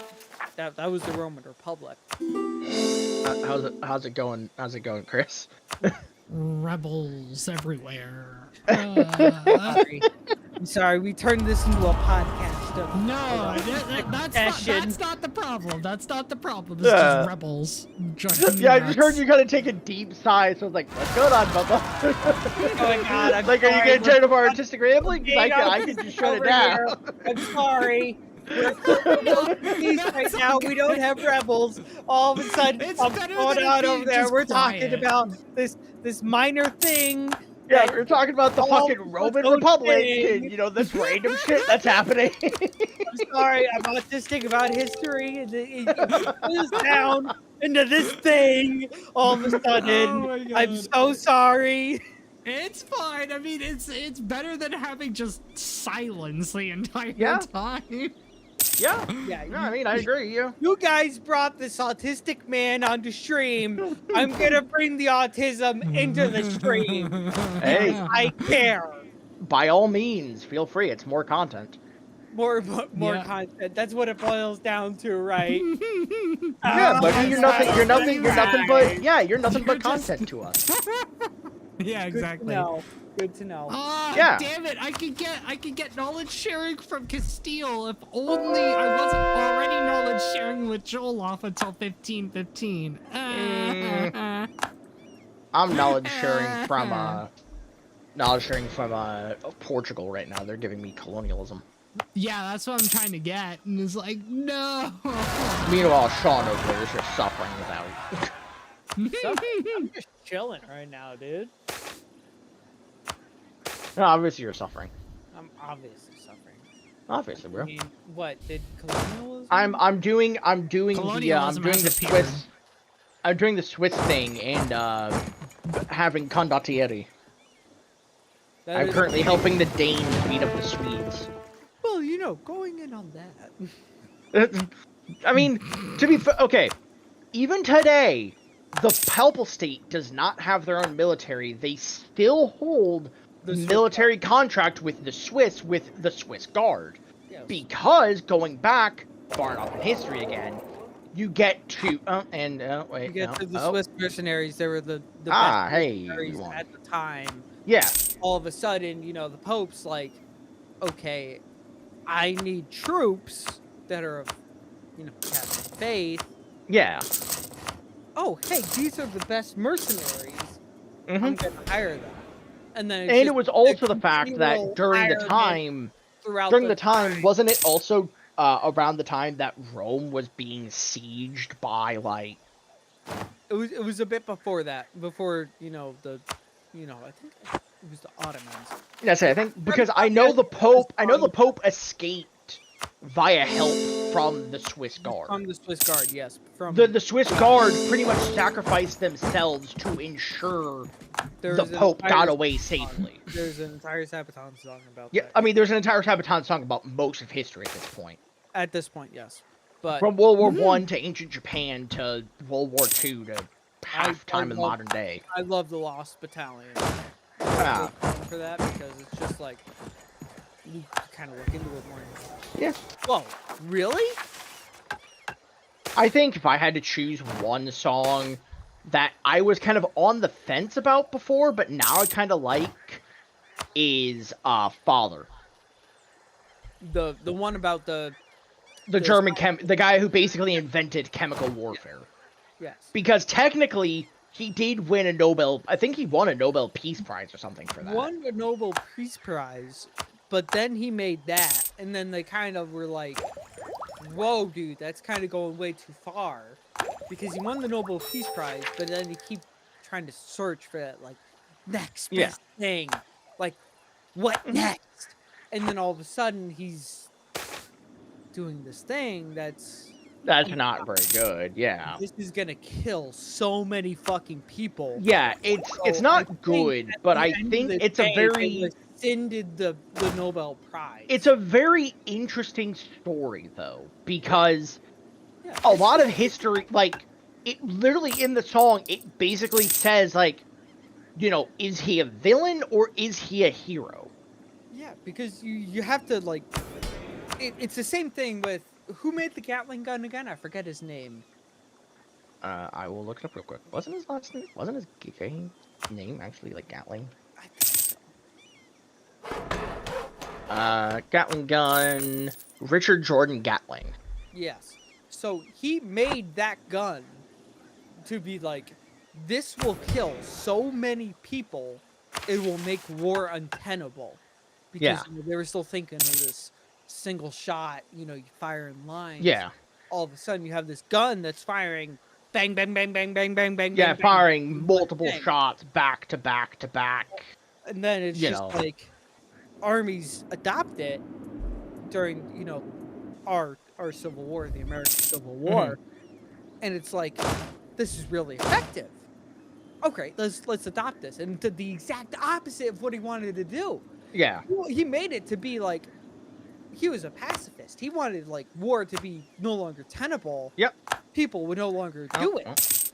And now you There's the look. age of- Yeah, there's the Age of Reformation. There's your information. He would be like, oh my god, war is untenable now. And now you look at it nowadays, and you're like, he was stupid. Like, we like, he can't was imagine stupid, war boy. nowadays without this automatic fire. Because But, like, squad in it's the this- United States like, so Army, speaking in the of- United I States mean, Marine Corps, if we you- have a squad automatic weapon. We have If you this think of, if LMG. you're talking about pacifists who were like impacted by the war, you have to mention Einstein. Einstein's theory of relativity was used during the making of the atomic bomb. And when Einstein learned that the United States was making an atomic weapon, and then the other part of when we actually used the atomic bomb on other people, Einstein went into a fit of depression and pretty much secluded himself from the world and most of his scientific career because he was a major pacifist. He did not like the idea of his discovery being used for such horrendous things, such as murdering, millions of people. Then you kind of also go into it, and like this is a big slight against Oppenheimer. He didn't have an issue with it against Germany. That's why he was like signed on to the project at first, and then all of a sudden, the Japanese, like that's against not what I signed this on for. other people, like that's not what I signed on for. It was to, like, help this certain people group against their oppressors, which was the Germans at the time, the Nazis, for the Jews, because I have a lot of Jewish friends, and like, this is also going to go towards power after the war, like, this is his thought process. All of a sudden, Germany surrenders, big boy, little boy is originally Fat man, little boy. Fat man, little boy is supposed to be used against German cities. Is now being used against Japan. God, we're no longer at war with Germany. They just surrendered. We're gonna drop them on not originally Hiroshima and Nagasaki. It was different cities. Yeah, I don't remember off the top of my head. Because of weather phenomenon at the time, it was all of a sudden not tenable for those cities. We're gonna drop it on Hiroshima and Nagasaki. Oh my god, I had no issue with these people. These weapons being used against Germany because of the people they were oppressing, but now it's being used against. It was this big thing of, I have friends that are Jews. Yeah. Like this kind of affects me because it affects them. Yeah. But then it turns into, Germany just surrendered. All of a sudden, it's it's Japan now? Yeah. They just bombed a port, and that's like kind of all I know. Like, why do I fully care? It kind of affected because all of a sudden, like, my country was attacked. This is my country. But at the same time, I have these friends. They're telling me all these like terrible things that are going on in Europe. I want to use this weapon that I signed on for against the people who he saw as the greater evil. Yes. And that's why he developed the thing. And then, after it was dropped on Japan, he went to Truman and he was like, I did such a terrible thing. I feel so bad about it. And Truman basically said, get this fucker out of my office. I dropped the bombs, not him. Yeah. Like, it wasn't him. He just developed it. I said, let's fucking use it. Damn. Denmark lost against Norway, but won against Sweden. Eesh. Most of Denmark is now under Norwegian control. Denmark is now exiled to Holstein and southern Sweden. But it's really interesting, to kind of look at these major developments in history and kind of see them, and you go, wow. The machine gun, or, the inventor of toxic gas, chemical warfare, or you look at all these things, you go, wow, these people must have, been, horrible people when you hear about it. And then you look into it, and it's like, wait, they were just people. The They big they were thing just about- they were just people. They were just, scientists or, whatever. They weren't horrible, horrendous, people. Like, the guy who invented toxic gas, wasn't like, oh, I'm gonna invent it to, murder all of the Jews or whatever. He didn't do it for that purpose. He obviously didn't have a positive purpose for it. But at the same time, it's just one of those situations where you're just like, it's crazy seeing the invention and then realizing the creator and how disconnected it is. you have to like kind of like dive into it. Mm-hmm. That's what I like to say, and Yeah. be like, okay, this was kind of the thought process at the time, and for say the creator of all the gases, chlorine gas, Yeah. mustard gas, yada yada yada. The big thing at that time was nationalism. My country's better than yours, so how can I beat your country better than you could beat mine? All of Yeah, a sudden, great Haba. you're kind of looking at it like, okay, Germany, I'm a chemist, right? I'm going to develop this weapon to show to the French we're the better people. Fritz You know, Haiba is considered Germans the father are- of chemical warfare for his years of pioneering work, developing and weaponizing chlorine and other poisonous gases. Yep. It was this kind of thing like, I'm a German nationalist because that was the big thing. I want to prove to those French people, who was the main rival of Germany, Yeah. in their minds at that point. Uh-huh. I want to prove to those Frenchmen we're the better people. Yeah. We're so much better than them. So And I'm gonna for kill any more of them than context they for can anyone kill. either just tuning in or watching in the future, this is, if you skipped to this part or were just kind of zoning out, then suddenly started hearing an American talk about Germans and the better people. Sean is not a Nazi. He is merely repeating things from history as we go on artistic rants about history. You do not have to Artistic worry about rants? autistic rants. Let me put it I this heard way. artistic, not autistic. Let me put it this way. I am going to be going in for a history degree. I finally decided. At first it was, kind of up in the air. Am I going to go for nursing or am I going to go for history? Two very different things. Yeah. For those tuning in for the very first time, I was a corpsman. Big thing is medical.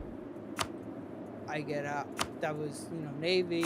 All of a sudden, I get out of the Navy. I'm like, what am I going to do? I go to college. Now, here I am. I'm finally deciding. I want to kind of go for history because I love history more than I love medical. Yeah. Because I love What I did for Why medical. do you know Atlantic South America? Good fucking question. I don't know. Amazing question. I'm not allied to Castile. I'm not allied to France. I'm That's not okay. allied to the English. Well, I think after 20 years in game, actually, it shows you, like, the areas you don't know that they know. Because, I say, I You think have to it's find a that way. or Austria's been doing exploring and I hadn't known. Hmm. Even Uh, with, like, allies, I think it still takes 20-ish years. yeah, unless you buy the map And off of them. at this point, 1515, they should be, kind of I mean, Castile already has a colony. I already have colonies. I'm in Alaska right now. Yeah, fucking hell. Also I'm not in- even going to bother about colonies. I'm just sticking to I'm in Italy. I'm in northern Philippines. Like, what England else is am I settling supposed Newfoundland. to do? Portugal is obviously in Brazil. And I'm just Plus chilling right over now, here in like, Africa. Yeah. I've- Me and I've- Chris just not even worrying about the colonization game, just kind of chilling in our own respective regions. Well, I mean, what else am I supposed to do? Is Japan, right? I have like Attack Korea. I could actually right now, but I would have to fight Oirat. Okay, and? Weird. Actually, I'm 3 ahead of them right now. I could. Yeah. The last time I fought Oirat, I lost 2 armies, and then I rebuilt Yeah. 2 armies, and then I beat their ass. But at that same point, it's like I just beat up the Min. They're now in Hangzhou, the Hangzhou Islands, I believe they're called. Morocco, have you? Well, island. I say So, islands. It's I island. never really realized what Fritz Haber got the Nobel Prize for. He got the Nobel Prize in chemistry for the Haber-Bosch process, a method used in industry to synthesize ammonia from nitrogen gas and hydrogen gas. This invention is important for the large-scale synthesis of fertilizers and explosives. It is estimated that a third of annual global food production uses ammonia from the Haber-Bosch process, and this food supports nearly half the world's population. For this work, Haber has been called one of the most important scientists and industrial chemists in human history. Haber, along with Max Born, proposed the Born-Haber cycle as a method for evaluating the lattice energy of an ionic solid. That last bit is lost on me.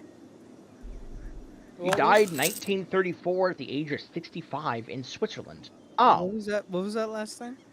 The Born-Haber cycle as a method for evaluating the lattice energy of an ionic solid. Yeah, it's lost on me as well.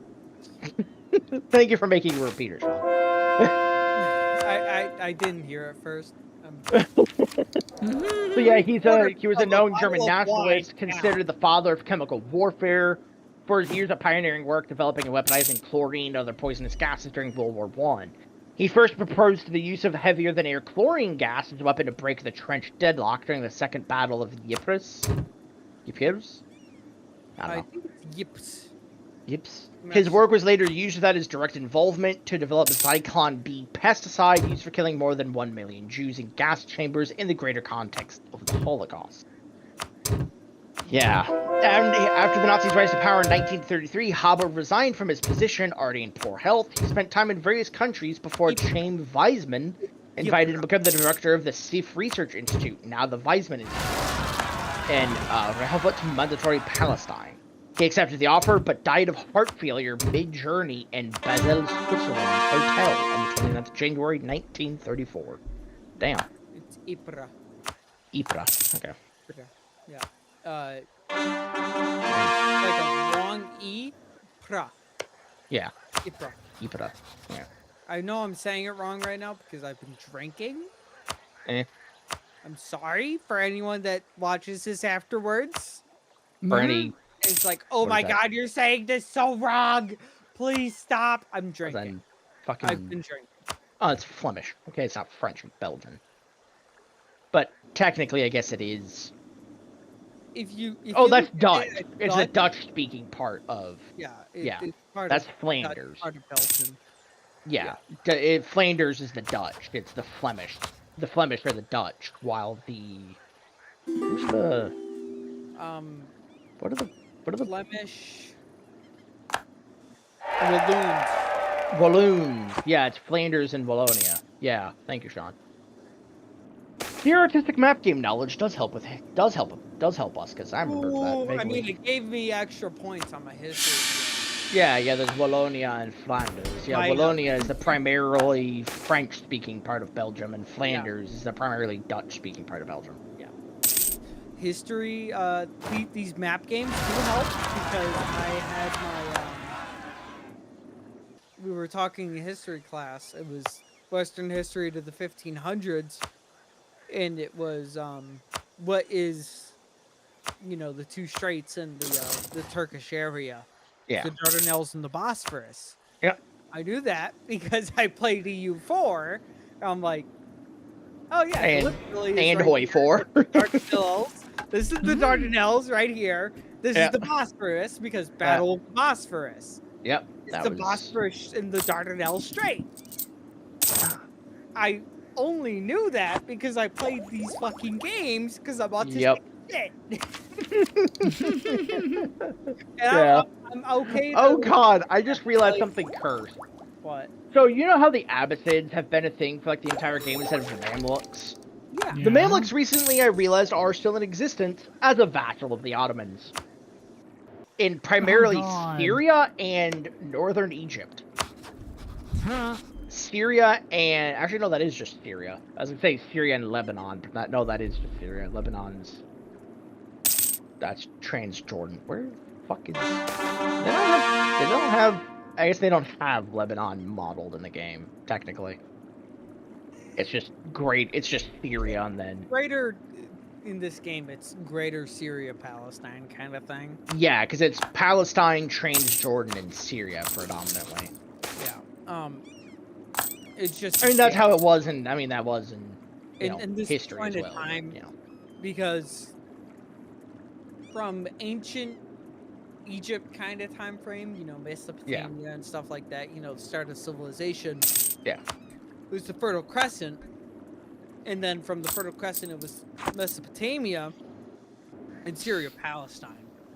Yeah. It was more when you get into modern day, Syria, Palestine breaks up into Syria, Israel, Palestine. Yeah. All of the It's still stuff like going on. hot button issue. Most of the world is a hot button issue, but especially down there. Thanks Britain and thanks France for just taking pencils and paper and drawing on a map. Hey, this looks nice. The Okay, British baby, pretty much just kind of get this. the British pretty much just drew on a map with a pencil and said, "This belongs to you. This belongs to you. Deal with it." They said to the Jews, "Okay, you get this area," and then they said to the Arabs, "You also get this area." Now here we are. Thank you, Britain. I love you so much. The French aren't much better though. The This French is- did some shit as well. French is in general. I know you don't care about the French in general, but you know. Don't care about the British either, so Sure. Chris, I'm coming down to visit your nation from the glorious nation of Switzerland. Oh, hi. That, and also I can get a map of Sahel if I put troops nearby, which is predominantly the main goal of this, but as well as it's just kind of a proof of expedition. Of me being able to Understandable. actually reach Africa. Yeah. Yeah. Okay. Yeah. Oh god. I have to. once again, I'm so sorry for turning this into an autistic rambling, as usual with Matt, because this is kind of our autistic thing. I'm Matt. That's me. History's kind of our thing, you know. Sean's other Understandable. autistic focus is guns. That is a big thing for me. It's not the main thing for me, but it is like No. a side focus for me. Yeah. I love my Czech car, 98. It's amazing. I'm glad you added 98, otherwise I would have questioned if you're driving a Lada. Oh my god. Let me buy the map of Sahel. Really? You know, like He wants to hurt you so much. Why doesn't Sean want to hurt me? no. Understandable. I love personally Czech weapons. Let me buy map. Everything about it. Like I the Czechs just I kinda gave make it to these you. artistic things. I don't have map. Game, why don't I have map? Raisins! Map game, why I not have map? Because you haven't researched said map. Jorgen, give me Army General. Oregon! Army General! There we go. I go play regiment! Now I know it. Okay. I see it now. Honestly, Am I it big would be enough fun for to you play yet? Roanoke with you guys on stream. That would be so cool. I mean, actually, that is something I could. Yeah, I mean, if I ever start streaming, I mean, yeah, I could get you and Brian and Lance. It would be fun. I mean, if we ever get Project Zomboid working, we could do that as well.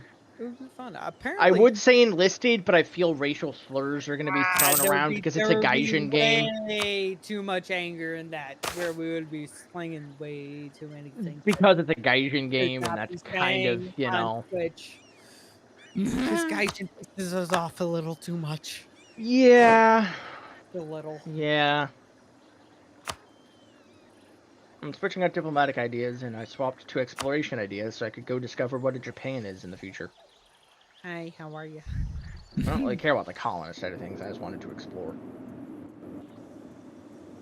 I don't really have anywhere I want to colonize. I mean, as funny as it would be to have a Swiss colony in North America, why can I reach Greenland?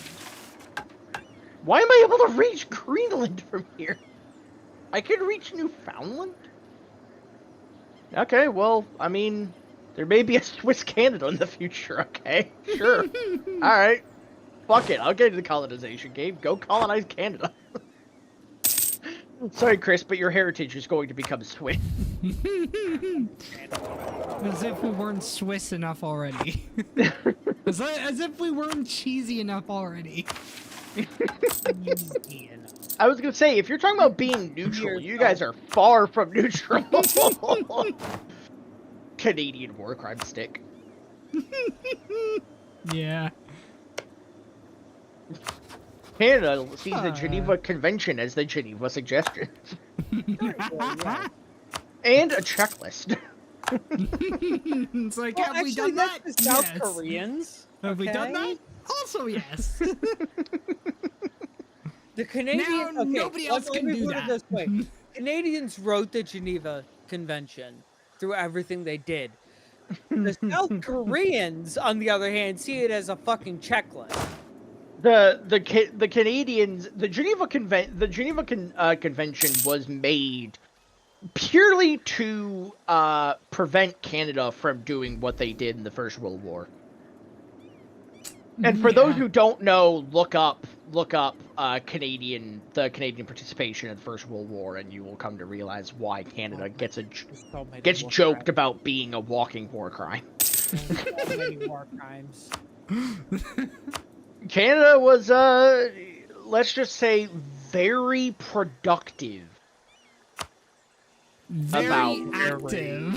Very active and very creative with what they did in the First With World their War. trench assaults, they loved their infiltration techniques, right? I mean, wouldn't you? I love my infantry infiltration. All right, don't get me wrong. I love my tactics. It's part of my autism.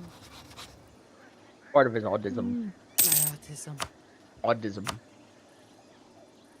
Oh my god. Yeah, not even things they autism, did. just autism. Autism. Autism. I am actually making money now. Oh my god. I'd be making more money if I could beat up France. I do kind of say autism is kind of like autism sometimes. In conversation, because the main thing with this is another autistic thing, linguistics, right? My accent as someone from Connecticut, I combine consonants into one like slump. Continents? Consonants. Consonants? Yeah, it's consonants. Continents are North, South America, Africa, That is continent. Australia, Continent. Antarctica.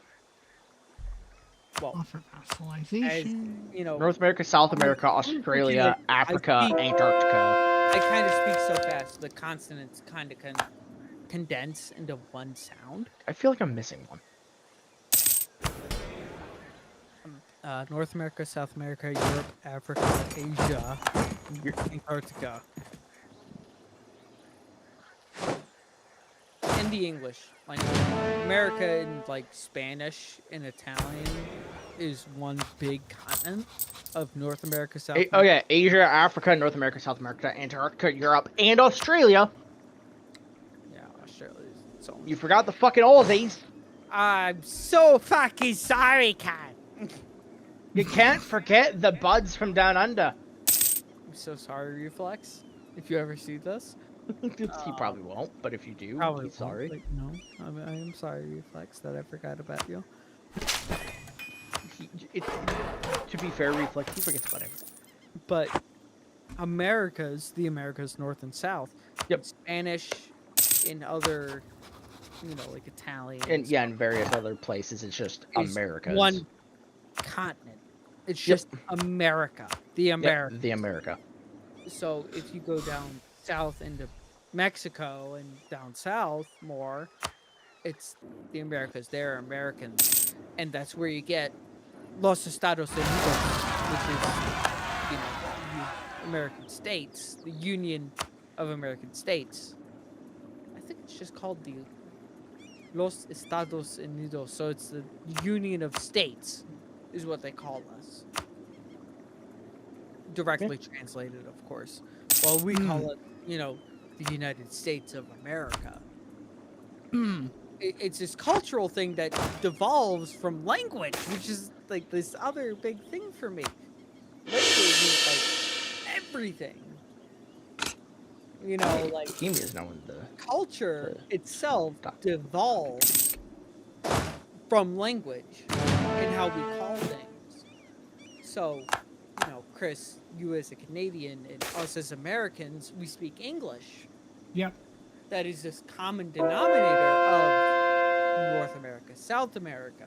Meanwhile, Spain, which is, Mexico and further down south, but besides Brazil, which is Portugal, which is still in that same language group, it's North America, South America. Yeah. Separated ostensibly by the Darien Gap between Panama and Colombia. Yep, separated by that one large fucking rainforest that is just way too much work for literally any nation to develop. Not even the fucking cartels kind of want to deal with that. But that's another thing entirely.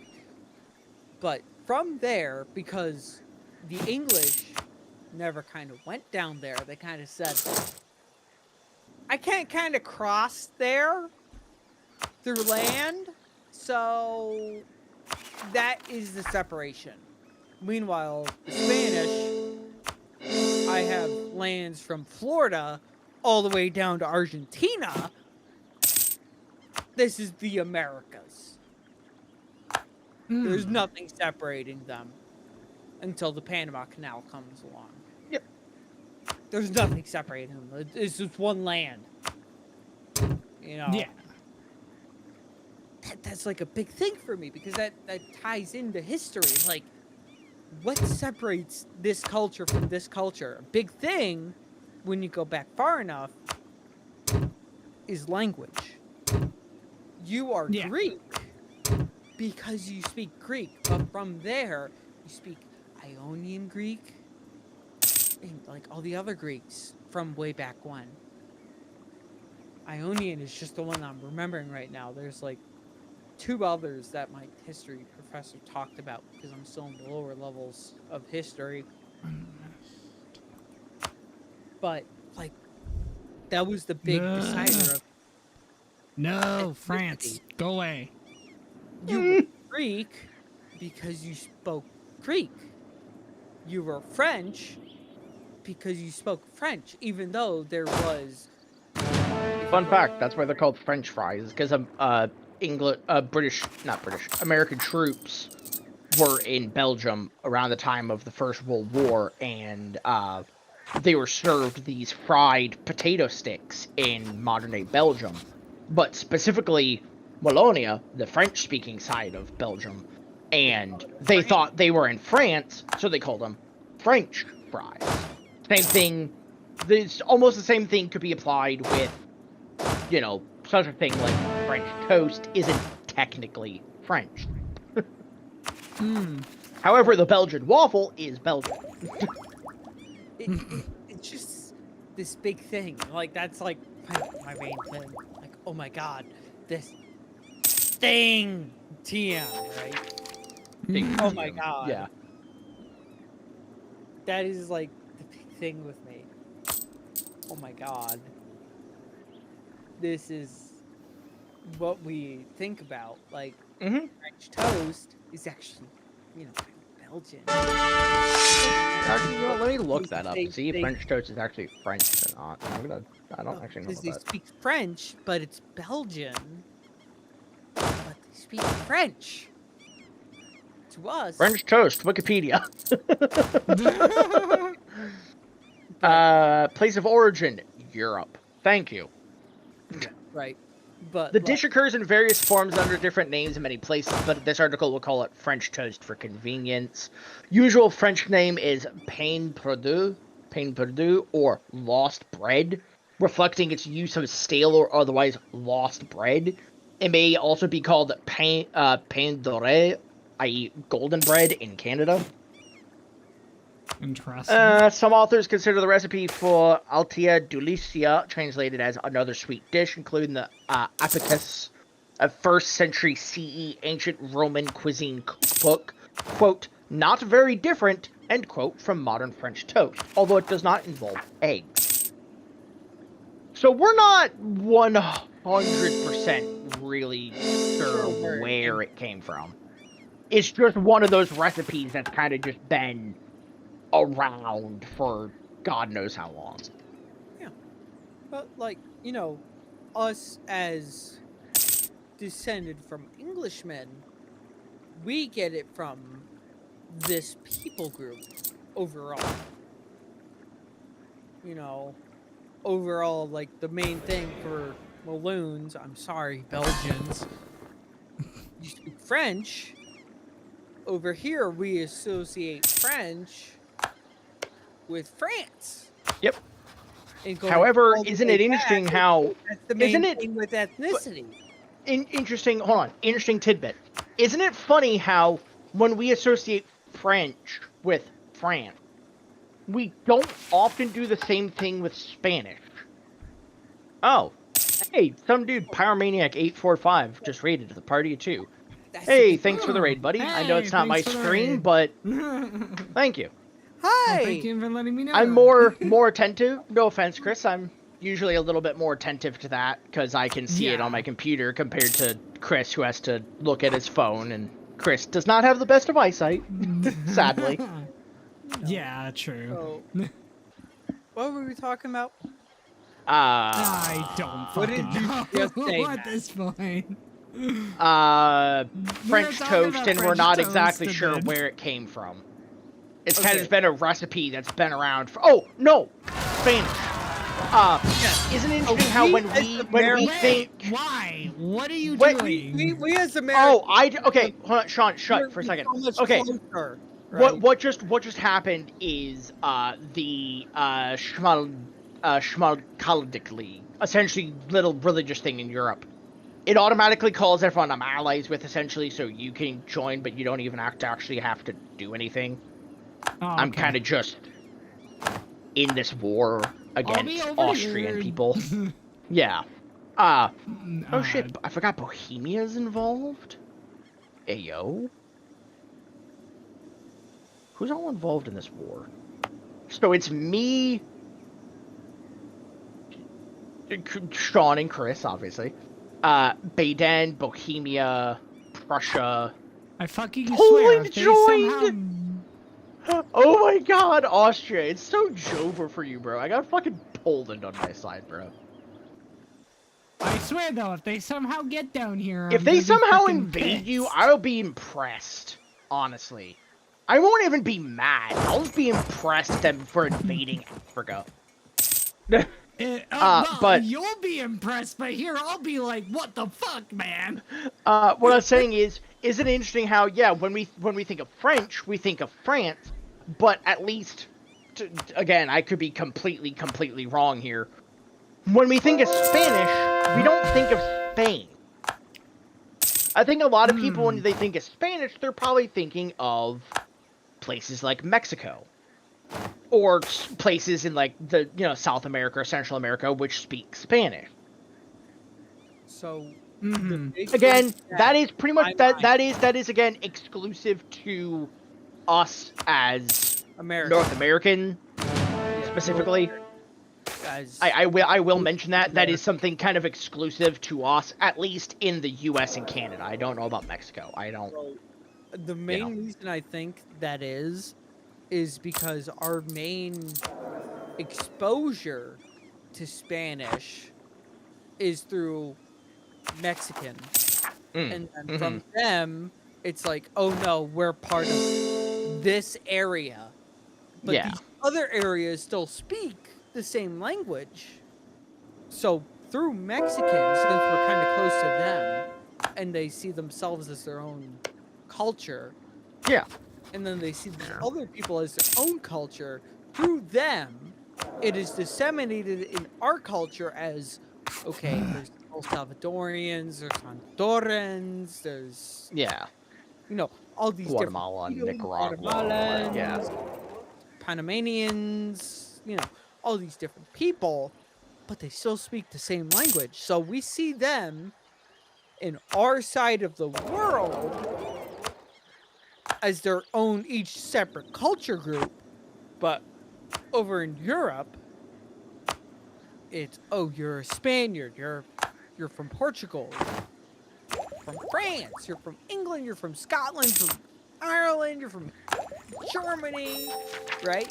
Like it's this, far off area. But Yeah.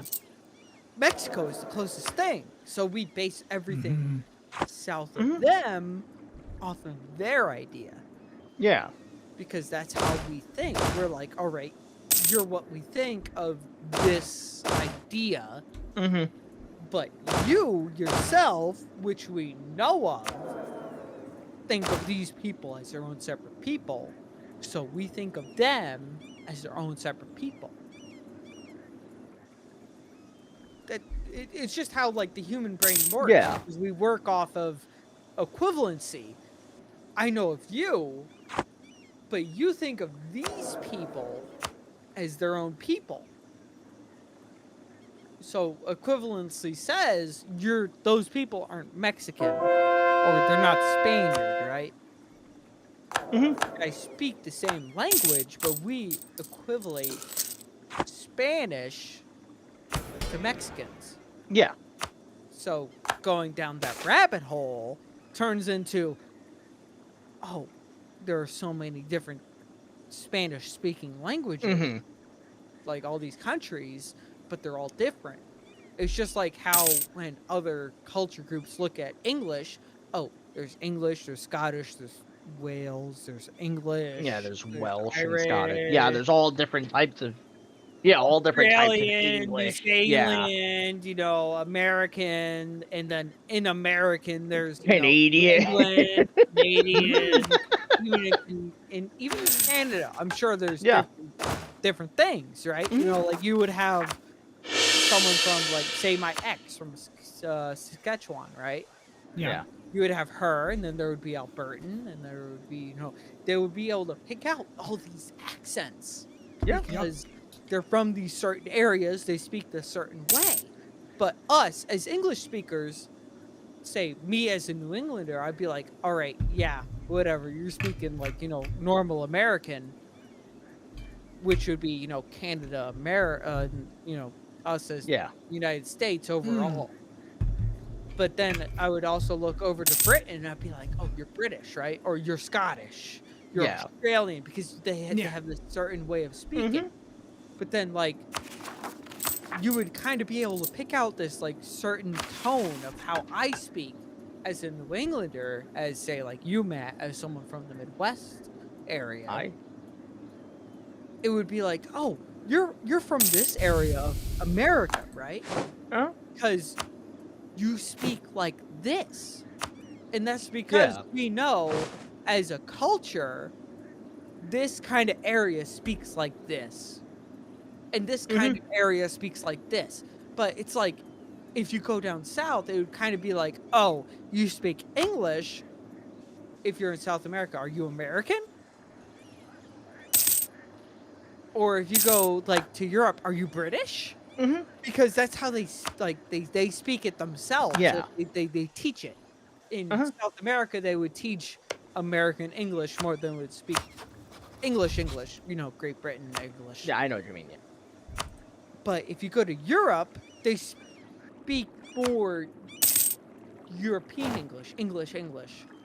Great Britain English? Like, how would you say that? But, The Queen's English is, I think, how the Brits... well, Queen or King, I guess, technically. King's English at this point. Yeah, It's King's either English at this American point, English or King's English, depending how you teach it. Kingslish. Kingslish. sounds like a version of Stimlish. Kingslish. But like that's how they teach it. So that's how they Yeah. associate it. Because in high school you kind of go in, you're like, all right, I need to kind of get this foreign language in. Let's Yeah. learn English because that's like the next best thing hmm from my I language. mean, it's the same thing, like with German. You have German, but then you also have like, okay, are you like You dive into Bavarian, that. Yeah, Austrian, are you Saxon, Austrian English? Are you or are Southern you like, and then there's even like Bavarian specific city German? ones. Like, are you a Berliner? Are you from Munich? Are you from this specific city? Because they all have their own different things. It's like, I think it's even the same here in the States. While your New England accent is a New England accent, you can see the differences between your accent in like New York and Massachusetts and stuff. The main thing I have with the internet is mostly with like the overall integration of accents, because you had Mhm. regional accents. Yeah. You would have like you would have Chicago English, and from there you would have like Midwestern English, but Yeah. the main center would be Chicago, Yep. and then you would like kind of go from there into like Canada, and they would have their own thing because they wouldn't really converse with people from Chicago or from America. Yeah. So they would speak their own thing, and then like you'd get in New England, and like our main thing would be like New York and Boston, and that would be our main areas of like how should we talk. So you would have more Boston up north, and then you'd have the Yeah. mixing down south. But like the Mm-hmm. main Boston accent, which I mostly have, admittedly, is the Boston accent. Boston. You would have like that, like you would know it because like, okay, you speak English. I know personally as an English speaker, someone from this area would speak like this. Boston. I would Mhm. pronounce the O more than I would the rest of the word. Boston. New York, And it's right? sort of, Yeah. it's I'd sort say New of, York more like someone from New Jersey, Yeah. and I would say Jersey like someone from New Jersey, because that's just where I am. I'm in the middle Yeah. of this Boston New York split. Uh-huh. It's a split in accents. Uh-huh. And it's like, who do I follow? It's the same thing with And sports teams when you look at l- it, but looping kind of back around to what thing. Chris was gonna say. Chris, what were you gonna well, I was just interject about to with there? say, like, well, yeah, I mean, this is where I also am very fond of it because I'm into world building for my because I'm an author, and it's sort of proves evolution to be correct because the thing is like you look at it here as again languages change over time based on natural pressures like isolation, communication, stuff like that. And it's like, you just look at, like, again, when it comes to, like, just looking at Europe, after the fall of the Roman Empire, you have, like, French and Spanish slowly, like, both languages slowly evolving into their own thing because both populations became sort of isolated from each other based on the mountains, and you didn't really have much contact with each other, so the slang sort of got integrated with the local slang sort of got integrated with the language that the other side didn't hear about. And then over time, when you finally did get some sort of communication, it was like, wait, what are you saying? Like, this makes no sense. So that's why I always like to say when I'm having like a conversation with somebody who doesn't really understand evolution or is talking about like as a young earth creationist or whatever, I always ask like, okay, when have you ever seen a Latin speaking mother give birth to a Spanish speaking child? That just does not happen. So, kind of a big thing with that, right? You kind of see that at late Latin, Yeah. and that kind of developed into classical and ecclesiastical Latin, which you mostly see with the letter W, right? Mm-hmm. So, or well, V technically. So, classical Latin, you pronounce V as the W. Mm-hmm. So, take the word salve, right? Yeah. That's SALVE, salutations, which kind of that's how it developed into English. So, over time, salve transformed in northern Italy with the Germanic speaking parts. You know, like these people from up north, they speak this, they take this letter and they pronounce it themselves as a v instead of a w sound, Mm-hmm. and salve turns into salve. The Mm. v changes sounds, and then all of a sudden you kind of go from there, and then you get Spanish, Italian, Spanish, French, you know, Romanian even, because Romanian is Romanian's language. It's these different culture groups that came in after the fact. And when you look at it, the higher level culture, so if you have like this Iron Age, let's say, culture that speaks Roman, let's say Latin, right? Yeah. But they're coming from Germania, technically. They all of a sudden they're speaking Latin because okay, I'm going into this new culture. These people obviously know more than me. I'm going to speak the language. I'm going to start kind of thinking like them over time. Yeah. All of a sudden, it's like, well, over time, my culture still shows through, which, though that's a V, was pronounced V instead of W. Yeah. All of a sudden, it's like, okay, I'm going to change this language over Mm. time. And that's how you get Spanish and you get French and you get Italian, because salve becomes salve, and then it keeps going down the line. And then you go up north more, and then it keeps going more and more and more and towards the Germanic way of saying it, from salve to hello. Mm. Yeah. Because when you look at it, salutations is salve. Salve. How do you do? Mm-hmm. It's this like I want interesting way of like looking at history, which then goes into linguistics, because culture back then is derived from linguistics. It's how you Yeah. spoke. That is your ethnicity. You spoke this way of a language. That is your culture. Because your culture was deduced from a city, and from that city it turned into a different cities because they sent out settlers, because Yeah. the world was so small. Mm. Okay, you spoke ancient Greece, that like ancient Greek turned into, say, how you spoke in Athens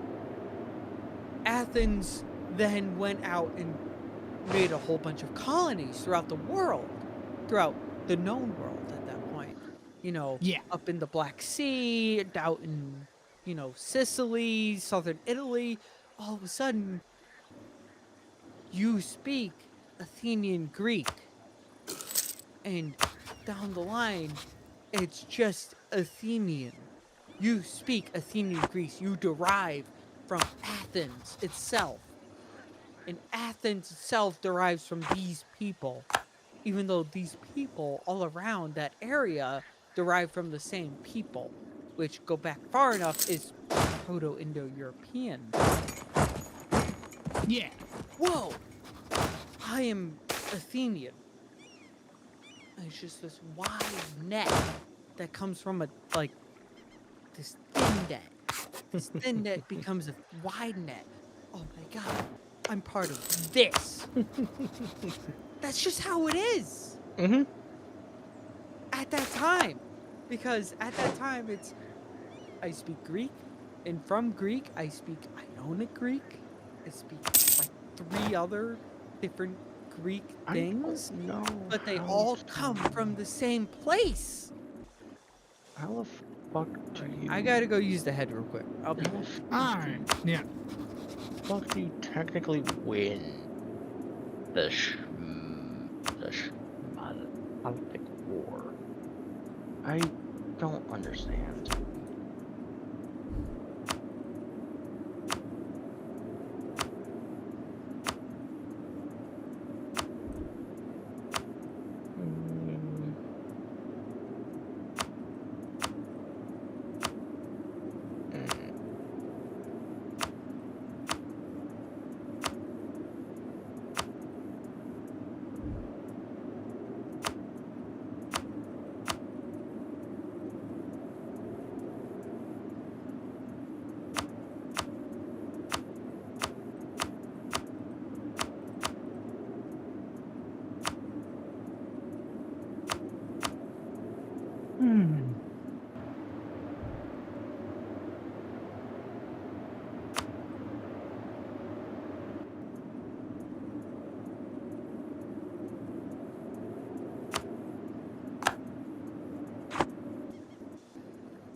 Huh?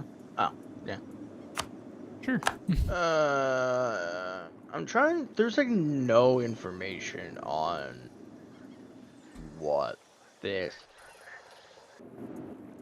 like, how What? this really does. The Schmalkaldic League thing that we're all currently in. There's no way to end it? Well, no, you can end it. It's just there's I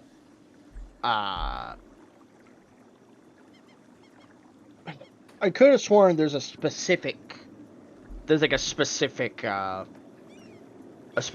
thing. Alright, I'm back. Hi, Sean. Hi. I'm trying to figure out if there's a specific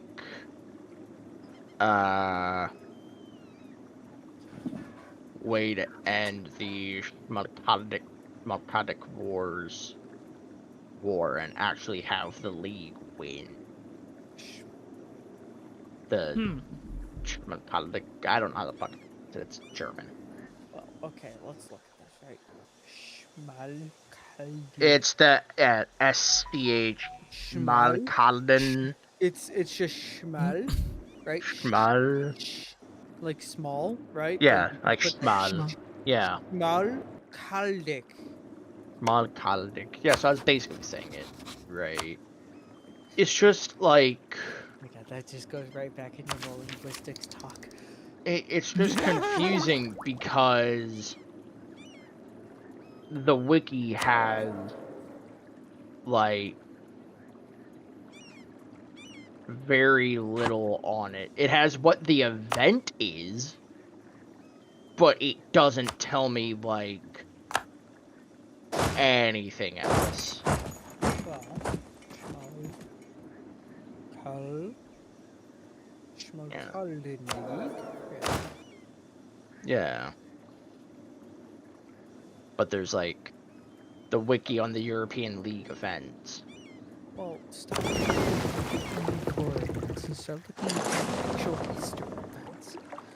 Okay, Then you can if I kind look at the actual history, that's not going to help me learn how to win in the game. Well, no. The European expanded devs, right? Yeah. They look at actual history, and that's how they decide Okay, fine. off. I'll go look at the Schmalkaldic War. Anyway, I was Didn't just the fucking didn't the HRE win? Didn't the Catholics win the the fucking religious war? That war? Yeah, result imperial victory, capitulation of Wittenberg. Schmalkaldic League dissolved, Saxon electoral dignity passed to Albertine House of Wettin. So the HRE won in the actual historical thing. So at that point, it's how do I interpret. Like, it I mean, I've as the gotten other's Austria to, mind. like, fully capitulate. It's just I'm trying to figure out what I can... Like, I go into, like, the treaties thinking, oh, maybe there's, like, a thing in here, but there's fucking nothing. Then Unless I have to you revoke the most decided. recent reform, but that's just the absolute No. Reich Stabilitat. No, at that Which- point, no. So I No. can see it, right? Because I can see you somehow. Yeah. So no, at that point. So at this point, right, it's you as Protestant Versus the Catholic. versus the Catholics. Versus the Catholic So Emperor, yeah. the way I see it is I would take a look at, the time frame, what they would kind of think of, and I would be like, all right, they would be like, this is what they would think. So in real life, the character of Elector John Frederick I was sentenced to death. Charles V was enthroned over his defeated enemies. Suleiman, Pope Clement VII. Yep. Even though the Imperial forces were victorious over the Schmalkaldic, crushing them, the ideas Luther had of the time so overspread Europe. It's a religious thing, obviously. Yeah, it's still a religious thing. It's a very religious thing because in history it was about Lutheran and the Catholics.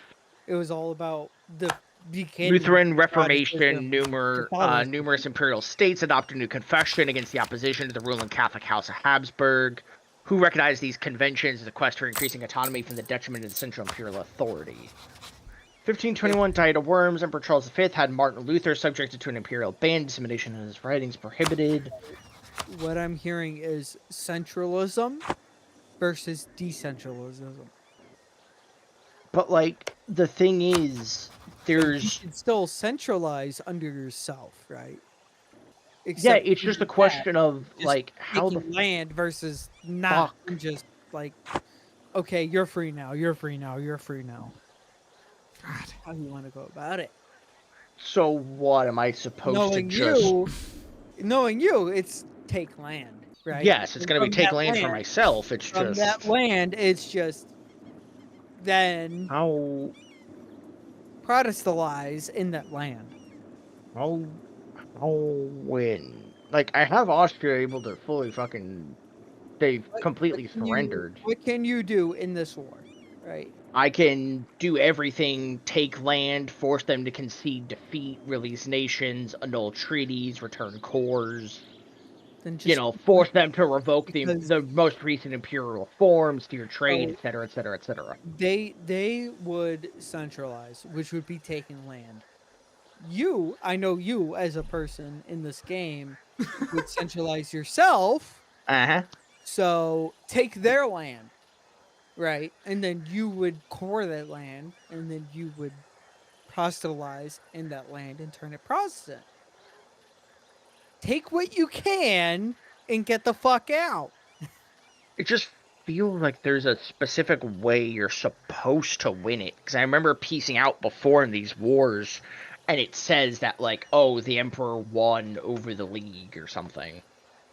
Do you have a forced religion over them? That costs way too much. Way too much. That's probably what you would have to do, is you'd have to force religion, but you can't, because it costs, Well, I can't take a look at everything because Austria is unconditionally surrendered to a third party, so I can't look. Can you share your screen real quick? Yeah, hold on. I'll take a look at your screen so I can kind of try to figure out what's going on.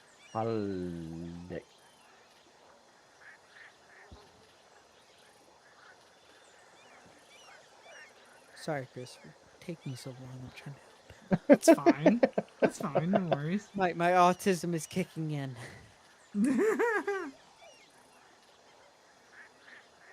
Well, that's why we have you linguistics, right? So, I mean, go into the Vorgel show superiority. Show superiority. That doesn't matter to me. No. Go to the peace screen, right?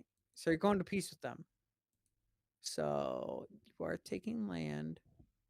Oh yeah, the treaties just have all the usual concede defeat, Yeah. pillage capital, all this usual shit. Doesn't matter, because at that point it doesn't fucking matter. Same Yeah. thing with So all that. at this point, since you won, right? It's the opposite of what the Austrians would have done, which would be force religion. But since you can't force religion on the Austrians, it'd be take land, take as much land as you can, and convert that, proselytize in that. Hmm. However that works. Do I want to take? Yeah. Probably want to take more of Germany at the minute over more of Italy. As much as Italy's useful, more of Germany will help further my You already goal. have so much of Germany, right? That doesn't matter. Well, I have You have so this much bit of of Italy. Germany, and You then have so much so of much of Italy. I mean, I'm gonna take their Right. Italian territory down here, obviously, because I want that. I That can't take comes this because the Ottomans fucking control that. Those dickheads. Yeah, Yeah. that comes later.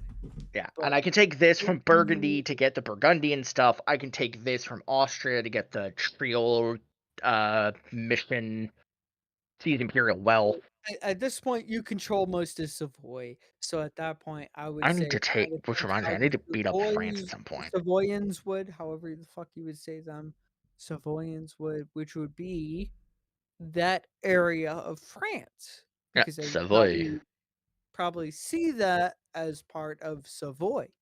They do. Yeah, within the game, you have to take over Savoy, which is Within the that game, bit as yes. well.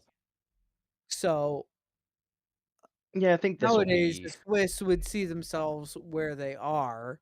Yeah. I'm going to Because- create a.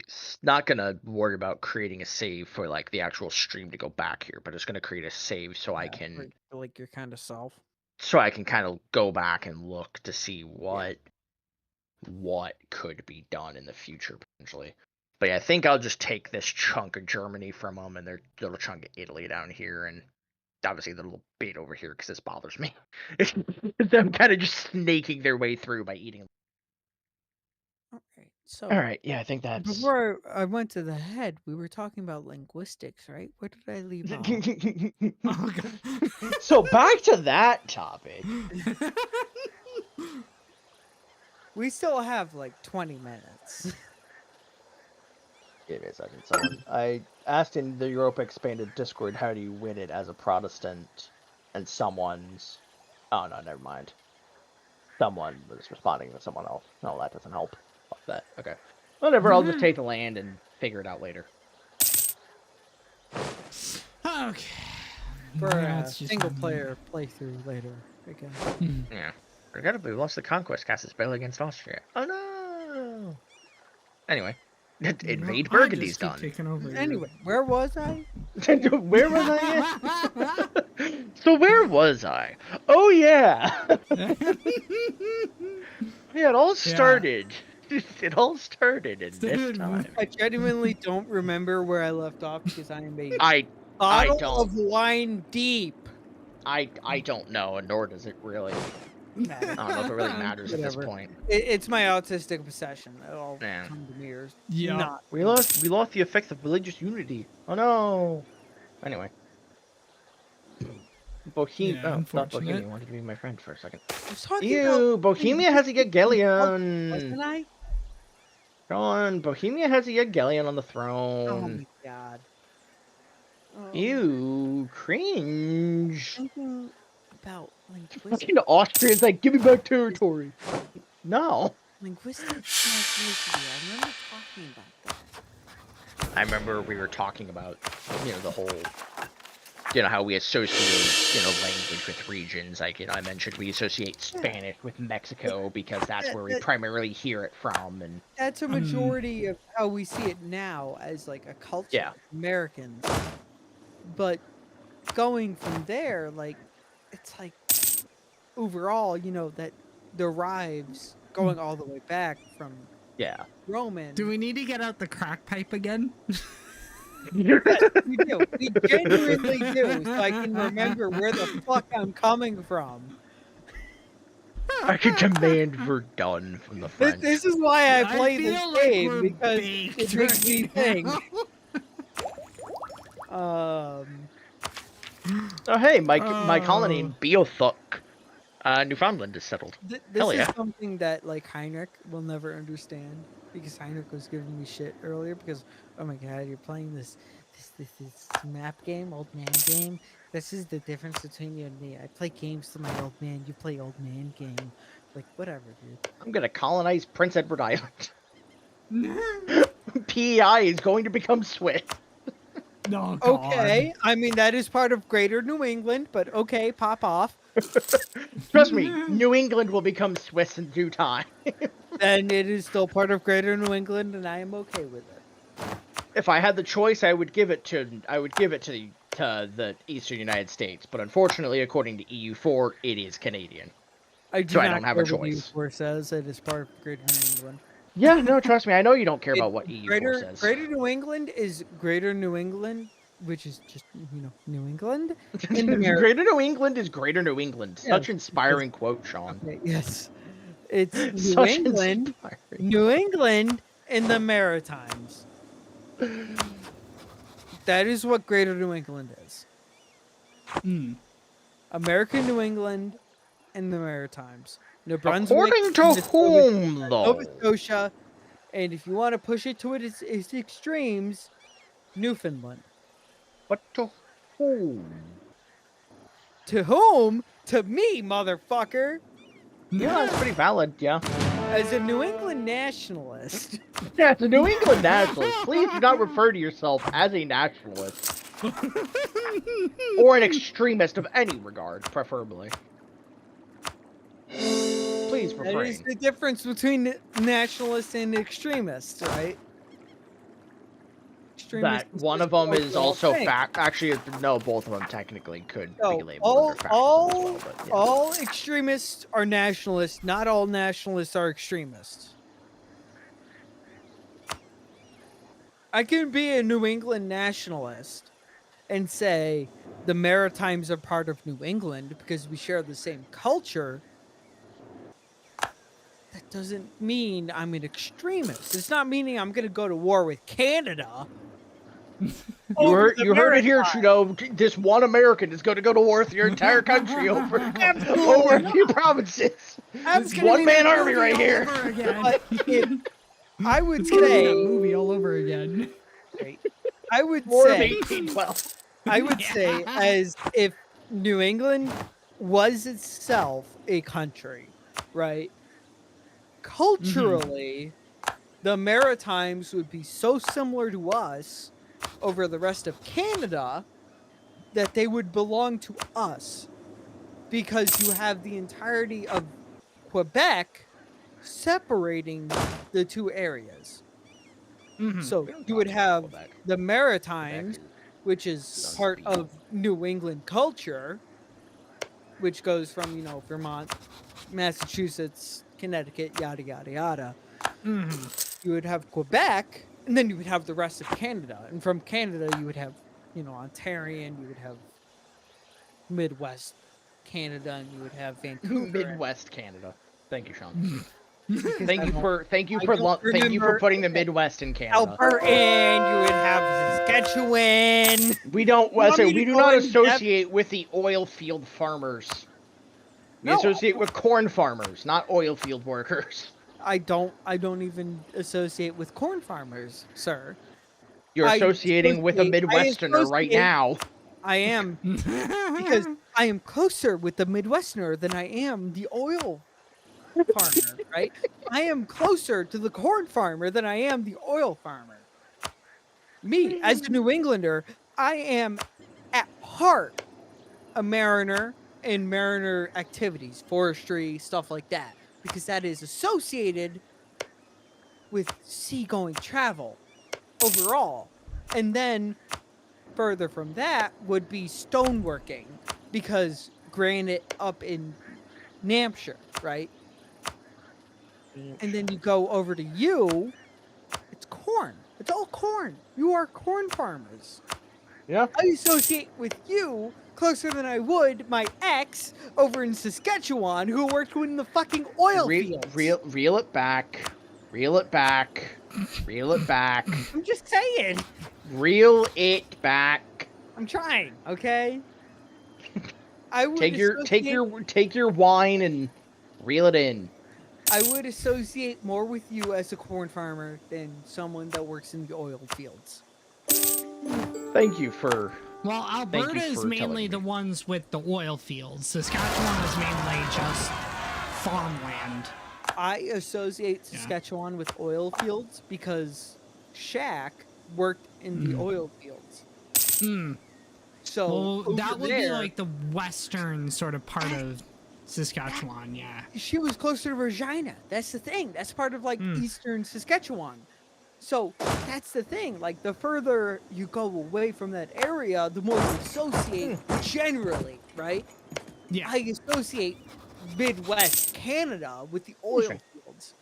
You, So interestingly, as someone in Canada, in Ontario, would say, okay, Saskatchewan is its own thing, which is mostly grain, and then we go into Alberta, which cereal is more grain oil. specifically. It's this thing that goes further into culture because you're Ontarian and I am New Englander. Specifically from Connecticut. I am a nutmegger, as everyone else likes to say. So I associate things differently than you do, according to the same area. Like, I associate the Midwest of America, grain, corn, breadbasket of America. You associate Saskatchewan, grain, and Alberta, oil. Yeah. You separate the two because you associate that area. Oh, that's where most of the oil fields are in Alberta, and most of the grain comes from Saskatchewan. That's the main separation. You're closer to the Midwesterner than I am. That's amazing because you go in deeper into culture of how are these two people different based on where they are. I'm a hill person, mountain hills. You guys are more plains, right? I live on a hill. When you're thinking of plains, you're thinking of like Kansas, or like Colorado or Wyoming. Matt, to you, you are plains to me. You when I think of Illinois, then by that logic, you should be fucking forest or hill people. We are fucking Appalachian hill people. The Appalachians go into Vermont, part of New England. Yeah. And you know what else is in Vermont? Lots of fucking trees. When you go further south, it's still the Appalachians, but we're the more hilly part of Appalachia. We are hill people down in Connecticut. We are a mix of hill people, forest people, and plain people. And apparently former fishing village people. You know, it's... When you go down to Mystic, it is more the mariner side of things. Well, fucking Durham is a former fishing village. Durham is not. We are a big farming area. I said former. We are not a nautical area. Durham? Well... former farming village. Yeah, former farming village. That's the word that. And now we have a lot of horses. We are a big ranching area. We have like 5 ranches for horses in our area. Historical marker at the Elias Austin House. Yep. Here was born 1761 Moses Austin, whose plan led to settlement of Texas by his son Stephen. Huh. Durham was incorporated in 1708. The settlement was named after Durham, England. It took land from Gulliford and Haddam. Durham has one of the first public libraries in the United States. It was founded in 1733, 2 years after Benjamin Franklin started the Philadelphia Library. Yep. Moses Austin, who along with his son Stephen F. Austin, began the settlement of Spanish and Mexican Texas by Anglo-Americans, and was born in Durham in 1761. In the late 1830s, Durham came to prominence as the birthplace of Richard P. Robinson, who was tried for and acquitted of the infamous murder of Helen Jewett. I have never heard of that. We have a whole historic district Who the of fuck was Helen buildings. Jewett? We have a whole historic district where like the main street is like, this is this person's house. This is this person's house. This is this person's house. Like, that is a big thing for us. So when you look at America, right, the East Coast has this rich history, and then it keeps going further and further and further, and it's younger. New England has some of the richest history, and then it goes into like Virginia, some old fucking states in the Union. Then it goes into like Virginia and stuff like that. Virginians are full of themselves because they say every Southerner of note was Virginian.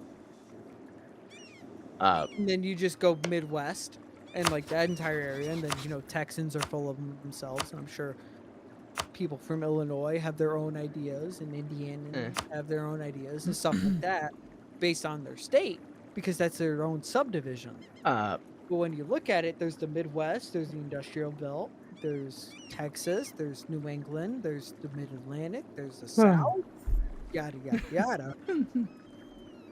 They all think of themselves differently. Mm-hmm. I mean, they came from different ideas. Yeah. Same people, different ideas. I mean, well, for one, like even up here, we have our own sort of fights over our own politicians of, who was like, who gets to own these people and who gets to own these people in terms of like where they were born. It's like, okay, like you can claim as much as you want, but it's like, who's Quebecois, who's Maritimes? Yeah, and who's Quebecois, who's Ontarian? Yeah, what separates the two? Like, but like here in New England, I would be like, what separates New England from Quebec? I would be the St. Lawrence River, even though on the St. Lawrence River there's a lot of French-speaking mainly people. What separates New England from Quebec? French. But what's even crazier though is like, to me, I can't as an Ontarian see Ontario as like one whole culture, because the problem is Ontario is so big that like the southern part of Ontario where I am is so metropolitan, like in terms of like being big and city, like urban sort of focused, compared to northern Ontario, which is like forested, tons of lakes, like rivers, the like tundra, and just basically the whole area is part of the Canadian Shield, which is just like rocky and just resource rich. So you've got a lot of natural minerals, mining, stuff like that up there. They like, it's so bad that there are people in the north who want to separate Ontario into two provinces, one for the south and one for the north, because there's such a big divide in terms of focuses and the different way they view things. Like down like in southern Ontario, we also have a lot of fields, a lot of agriculture, where again up in the north it's more mining and also a lot colder. Yeah, it's the same thing in New England, right? There's southern New England and then there's northern New England. Like, if you ask someone from Maine who they identify more with, they would say probably someone from, like, Nova Scotia, New Hampshire. Yeah. You ask someone from Connecticut, it would depend in where from in Connecticut. If they're from Western Connecticut, they would say New York City. If they're from Eastern Connecticut, they would say probably more Boston. It's the same thing. Like, when you're in this area, like you in Ontario, it's like, okay, there's two parts of Ontario. For us in New England, it's like, okay, there's southern New England, there's northern New England, and then there's the rest of the states, whatever the fuck they do, right? Yeah. So, like me, I see New York City and I see Northern New York as its own separate kind of thing. The city is its own thing. Northern New York is its own thing because I'm close Yeah. enough to them to be able to see that. But if you ask someone from California, they'd be like, "Oh, New York, that's like the city, right? That's what you're talking about. That's like this big homogenous block." Then you ask someone over there, it's, "Oh, I believe this, but I know this person over here, like a few miles down the road kind of thing, they believe this other thing because they live in this other part of the state, this other part of the region." Yeah. Yeah. Which And is like it's this big thing it's an issue with like the United States and Canada itself because you have for Canada, let's say, most of the populace is Maritimes, Quebec, Ontario, like this yeah, kind of in side of that the sort of nation. corridor. And then all of a sudden you kind of look towards Alberta and Saskatchewan, and you're like, they're more conservative than they are over on the East Coast because there's like less people over there. They kind of have to like look after themselves. They have this more, you know, personalized idea of looking at things. Yeah. It's this Yeah. big issue, and all of a sudden there's so many people over on the East Coast that the West Coast isn't being paid attention to. It's the same Yeah. thing with America. The East Coast and the West Coast is paid so much attention to.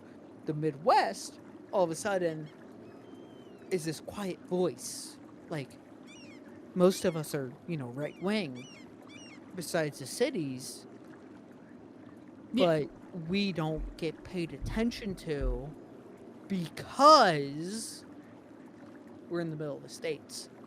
Yeah. There's I not so many mean, people. yeah, and I think like Presidential that's race sort doesn't of matter. Yeah, I mean that's sort of why, like, even up here, I'm like, I was so one of the biggest things I will never forgive Trudeau for is going back on electoral reform. I don't see like first past the post as sort of being the process that really helps people in terms of regionalism.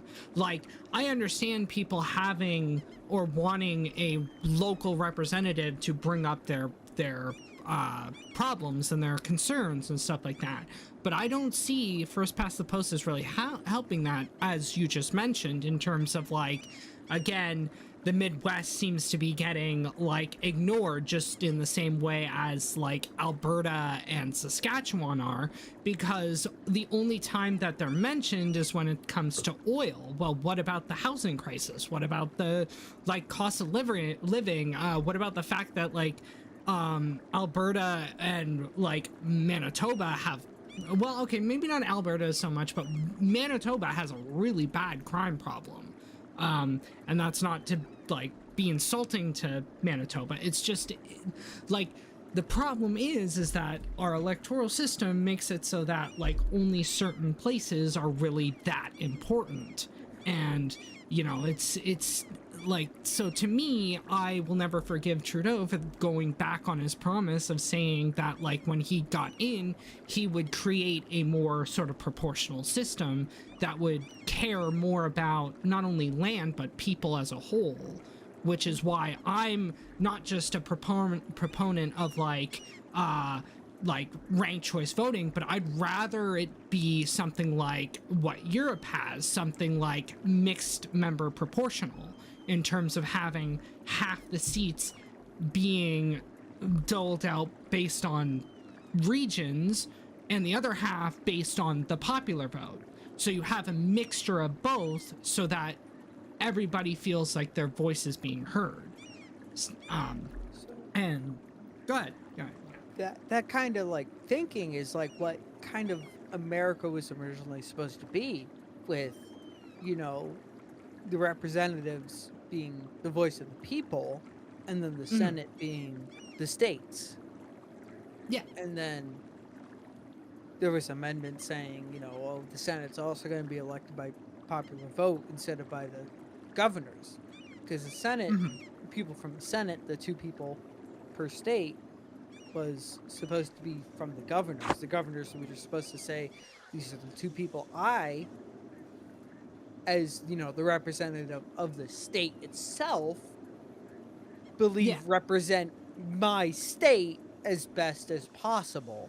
All of a sudden, the people on both sides. That's a big issue with the American way of looking at things with our House of Representatives and our House of the State, of the Senate, because it was supposed to be a version of Parliament with the House of the Lords and Commons.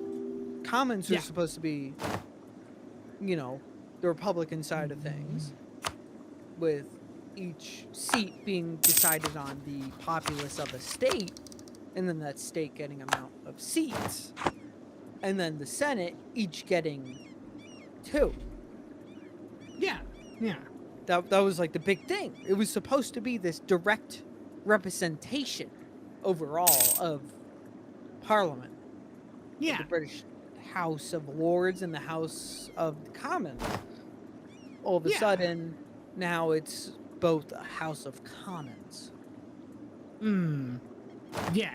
And I mean, like, that's the thing, too. We also have a Senate up here, but the problem is that it's not, and it's also supposed to be based off of, the regions itself, but unfortunately, the way it was set up is that, like, the regions aren't really that clearly defined. Like, they dish out 24 senators for every region, I believe. So, like, but the problem is they lump the provinces into these regions. So, like, Western Canada is Ontario, Alberta, British Columbia, Saskatchewan, and Manitoba.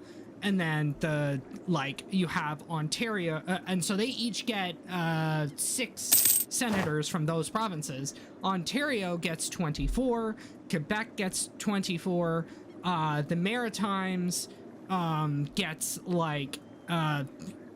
24 split up among those provinces, and then I believe Newfoundland gets like 10, and then there's only a certain amount, like 1 or 2 for the territories. But the problem is they're not decided based on the regions. They're decided by the Prime Minister. They're appointed by the Prime Minister. They're the only requirement being that the person that is hired to be the senator be from that province or be from that region. And so, to me, I think our Senate up here is completely useless. Like, yeah, they're supposed to be sort of a check on power, but the problem is the Prime Minister already appoints them, and the way the senators are doled out, it just doesn't make any sense. I mean, PEI, I think, has more senators than Alberta does.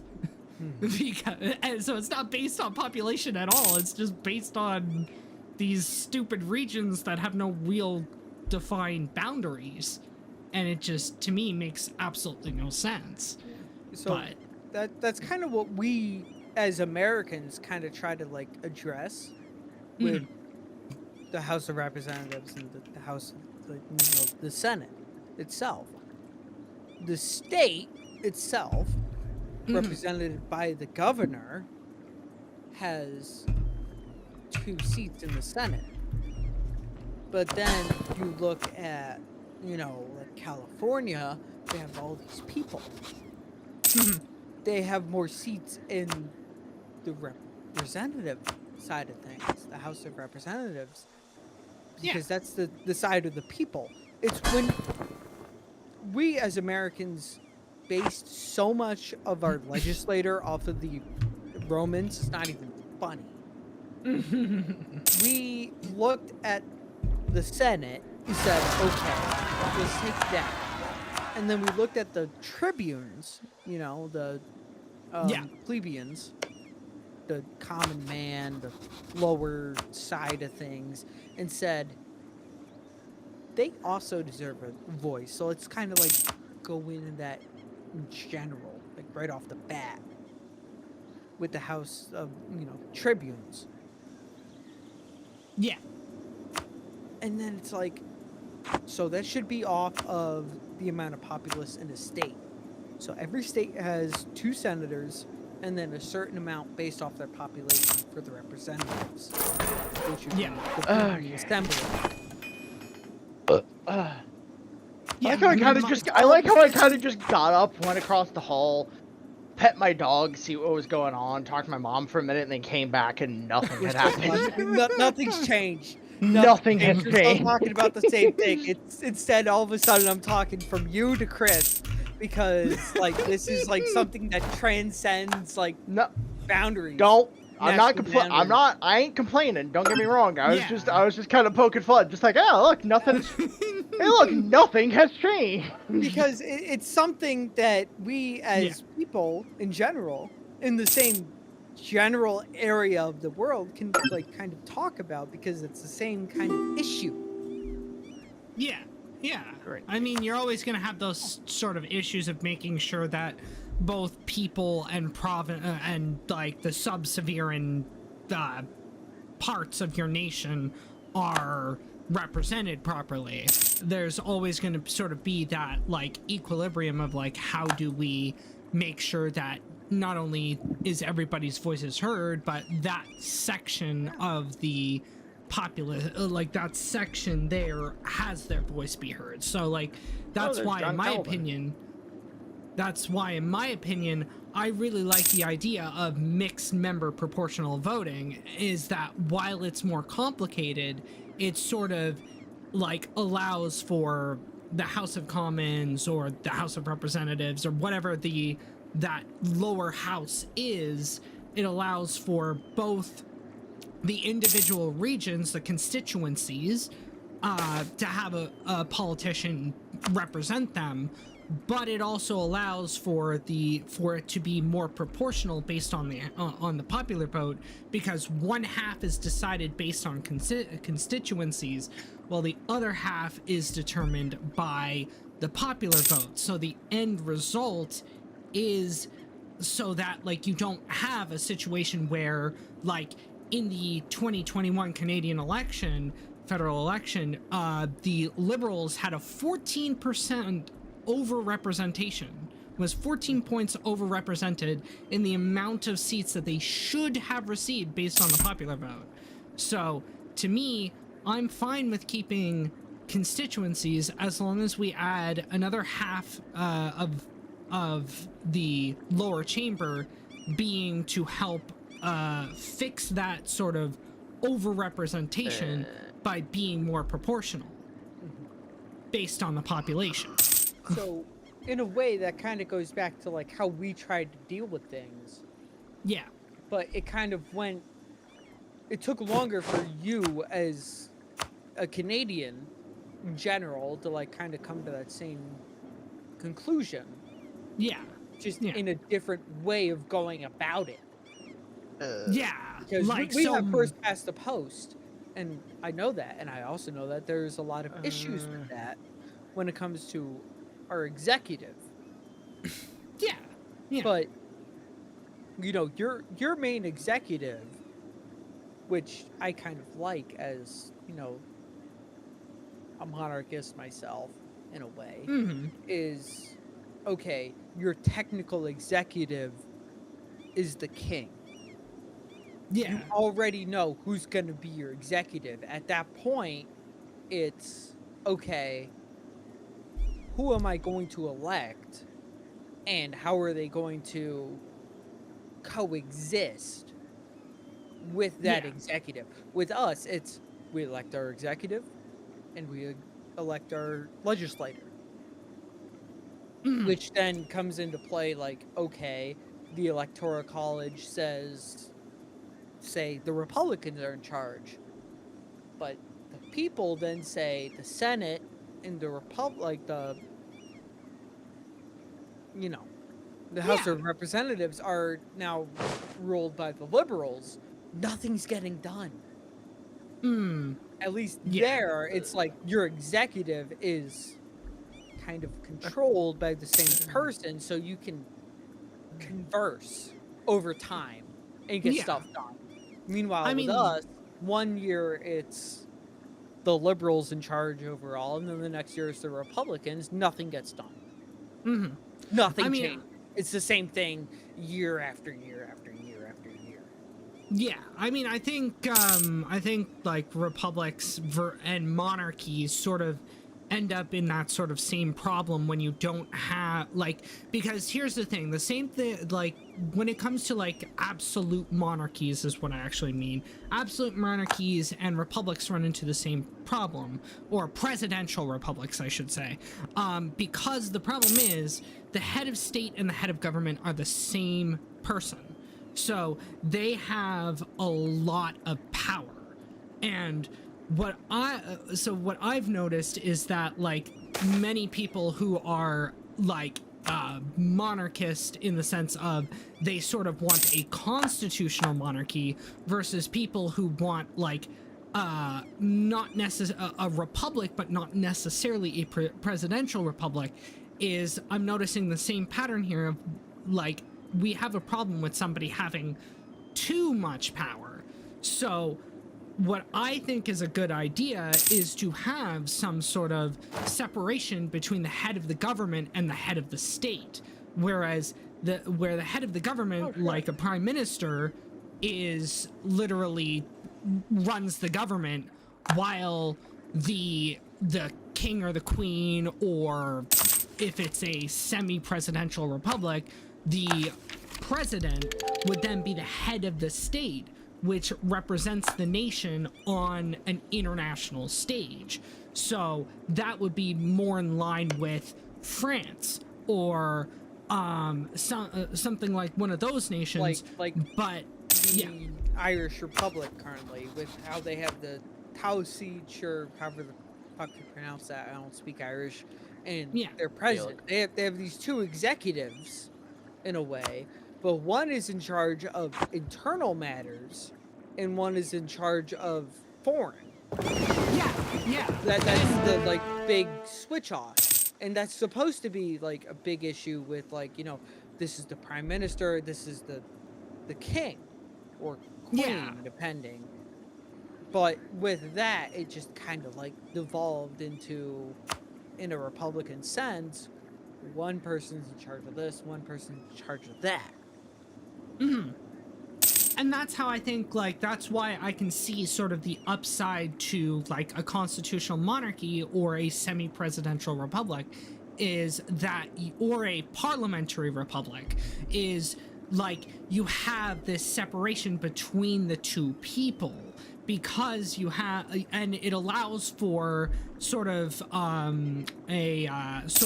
stability within a democracy, because when you have a constitutional monarchy, or you have a semi-presidential republic or a parliamentary republic, you have a president that also has sort of the same powers as a king or queen, only they are elected as well, maybe by the parliament or by, you know, popular vote or whatever. You have this thing where they are then able to dissolve parliament if the head of the government can't get a majority or a confidence vote passed. You still have this sort of stability where this person that's there, that's the head of state, can then come in, appoint sort of a temporary interim prime minister or interim government until a new one can be elected. So that's where I can see how that sort of, you know, makes a better sort of government compared to like an absolute monarchy or a straight up presidential republic, where the head of the government and the head of the state are the same person. Yeah. Like me as a monarchist in the American sense kind of sees that as that way. The monarch is the head of state as a la president, except he's elected to a lifetime long appointment. And then it is his duty as a person to then pass it on to his son and or daughter, whoever. Yeah, whereas and then me, from there, it's just like, you know, okay, it's this person we already know who's going to be doing it, and then it's the elected part, which would be Parliament, House of Lords, which would then be like, all right, let's put this in front of them, see what they say, and try to keep moving on society as however it develops. It's just in a different way. The main issue with democracy, republics, kind of like that, is this constant changing of who you see is in charge. It's this, what do I make of this person? This whoever's in charge, is president or this monarch. Meanwhile, it's a monarchy. It's like, I know kind of how this person's gonna react to this, and I'm gonna kind of want to like word this around them, so they'll agree with me in pushing society forward to its next best thing. Yeah. Whereas it's not all of a sudden you have this really like liberal person, like they're pushing for this big thing that's gonna like help the workers, and all of a sudden it's this guy that's really pro-business, anti-union, and it's like this around them.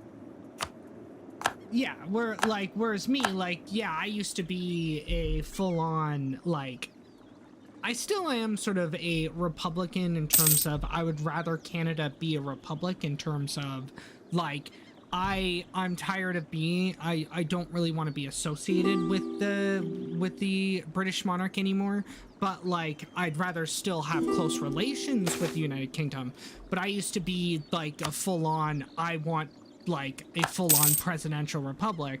But now, as I'm thinking about it, I would rather have a sort of parliamentary semi-presidential republic because of the reasons I mentioned before. Is I want sort of stability in terms of like you said, you know, you want to have a head of state that can be there and act as sort of a stabilizer sort of person that you know you can entrust to like continue the affairs even when the government itself can't, you know, pass a confidence motion or can't get anything done.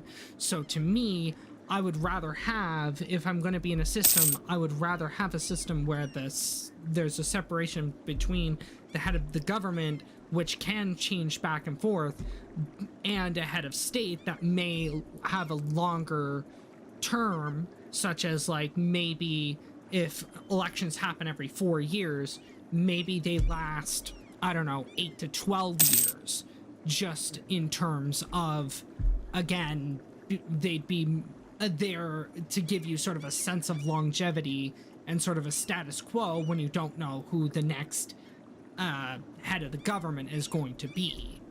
So that, like, that's where I've sort of grown over time. Like, the way I kind of see it is like the monarch, in my kind of way of, you know, like a monarchy is this guiding figure. He or she is, you know, okay, this is kind of how we've done it, work around that, figure it the fuck out. Yeah. Yeah, I mean, I'm going to guide us in the way how we've kind of always done it. So in a way, it's like, it's kind of the same, but at the same time, we're still constantly moving forward in the same vein of, this is how we've done it, let's try to do it as best we can in the same scenario. So the head of the government is like kind of conservative, and then the rest of the government can be more liberal about it. Yeah. Say, you know, this to like kind of get their votes, and then the monarch can kind of take a look at that and be like, okay, this is what the people want. Let's make sure that, you know, the people that they voted in don't push it too far from where we are. It's like this balancing act between, are we going to go into a civil war or are we not, kind of thing. It's this like thing of do our best to not break apart at the seams, because that is what the government in my mind should be, something that doesn't break apart. It's something that combines the people together under one leader in a way. Yeah. But then that leader is still checked, which is a very American way of looking at things. Yeah. I mean, even like, to me, I feel like my Senate up here, the Senate up here sort of works or should work in that way, because like the people that are appointed by the Prime Minister, they aren't government officials. They are literally just people that are supposed to really know what they're doing. They're meant to be that sort of like, are we going too far with this? Are we going, are we not going far enough, or whatever?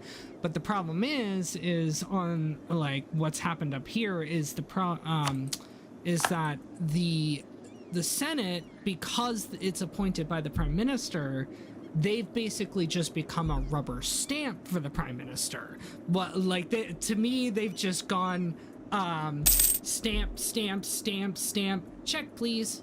Like, that's literally what they've become, because because they've literally appointed people that, while they're not politicians per se, they are, the Prime Minister is going to pick people who are loyal to him, in the same way that he or she picks the Governor General, which is the person who represents the monarch.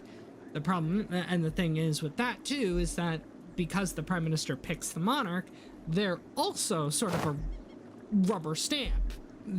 They just do whatever the Prime Minister tells them to do. Like, if the Prime Minister tells them, hey, dissolve Parliament, they don't really even think about it very much. They just say, okay, we'll do it. Like, so that's sort of the problem, at least with our system, in the sense of, you know, having... It's that, like, strongman kind of, like, way of looking at it. Like, oh, this person, he's, like, higher up than me.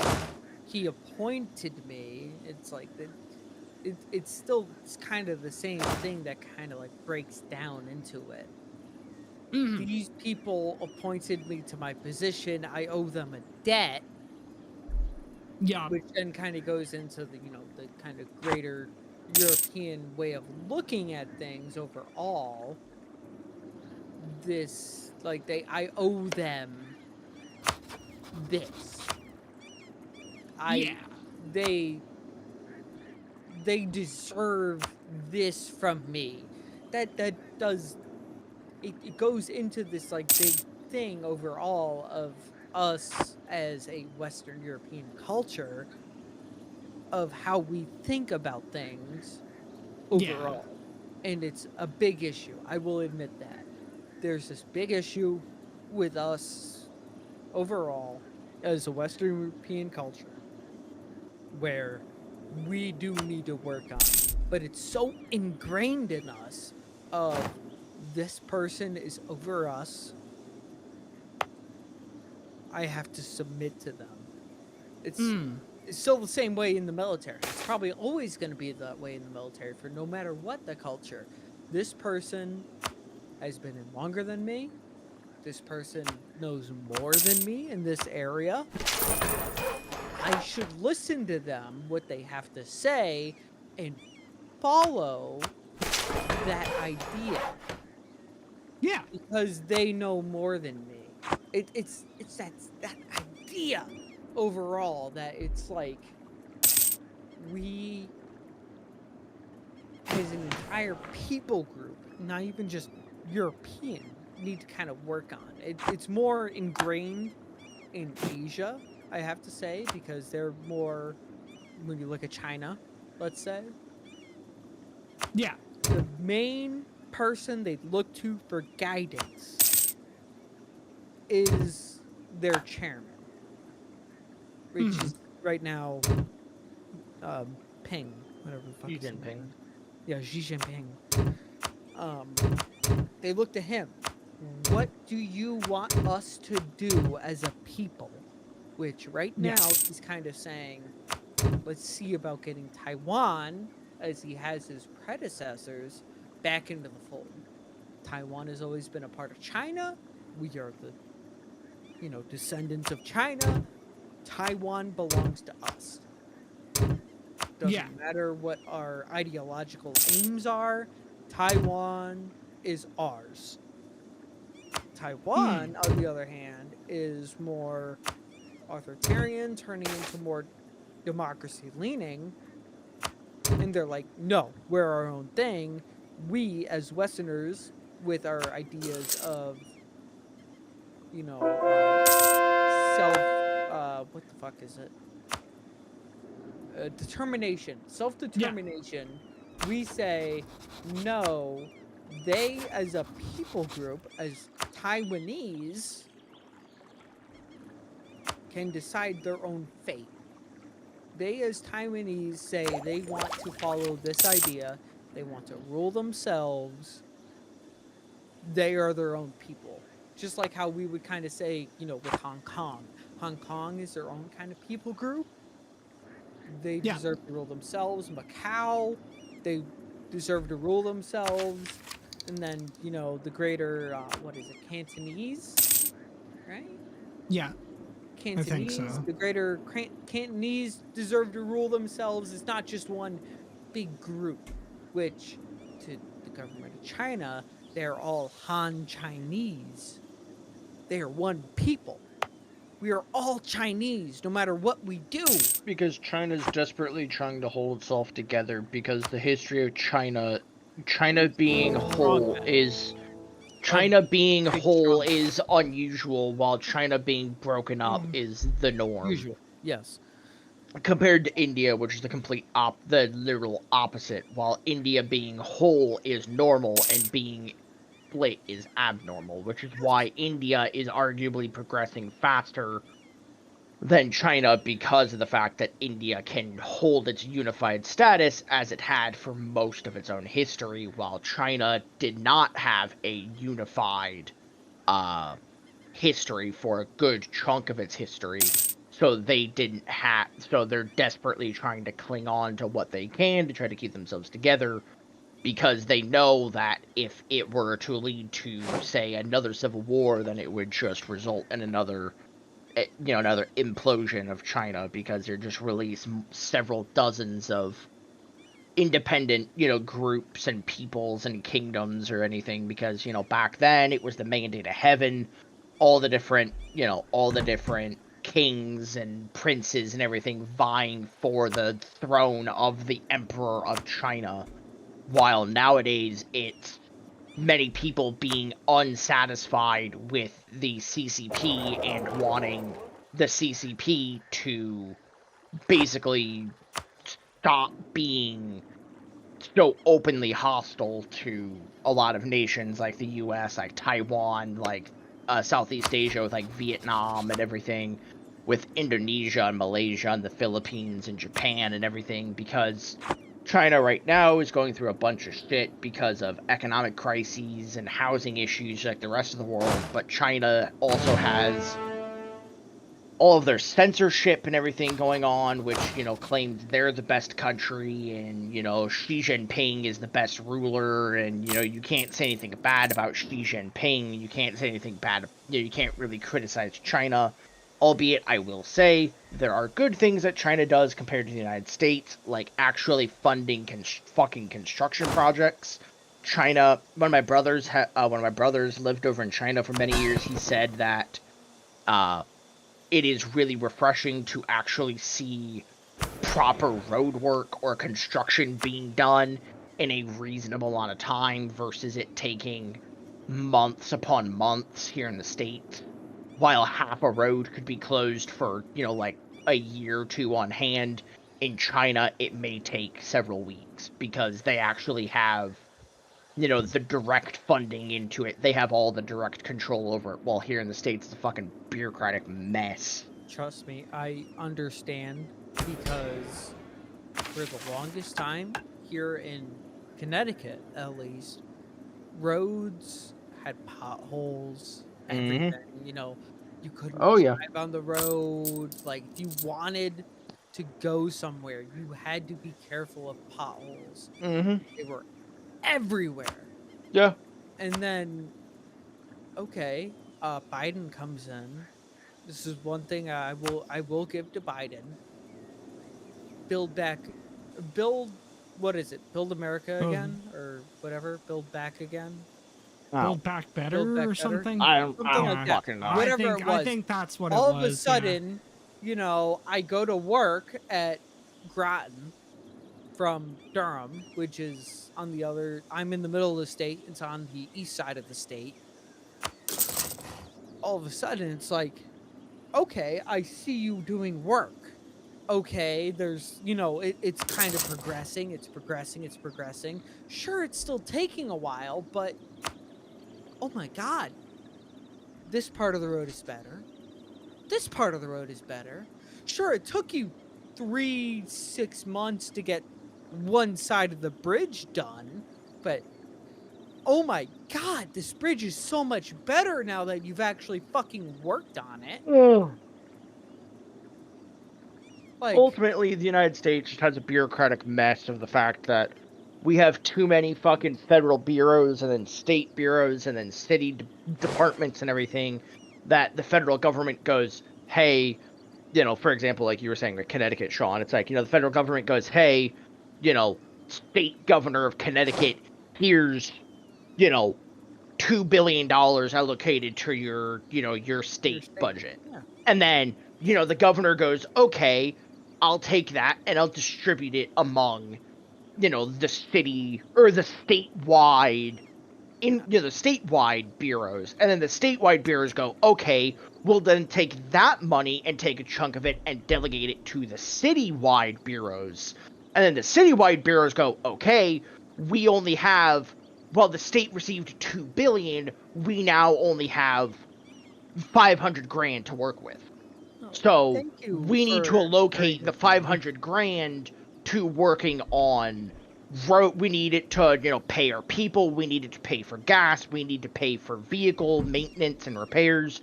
We need to pay for, you know, the salt and de-icing. You know, we need to pay the contractors because a lot of it, people don't really realize a lot of the city stuff is allocated to third-party contractors that just work for the city on those specific case-by-case bases, because otherwise the city would literally have way too many people to pay way too much of the time. Yep. Thank you for agreeing with me on that. That is a big thing with federalism, because you have this big part saying, okay, here you go in this one specific area, but then you would kind of have this like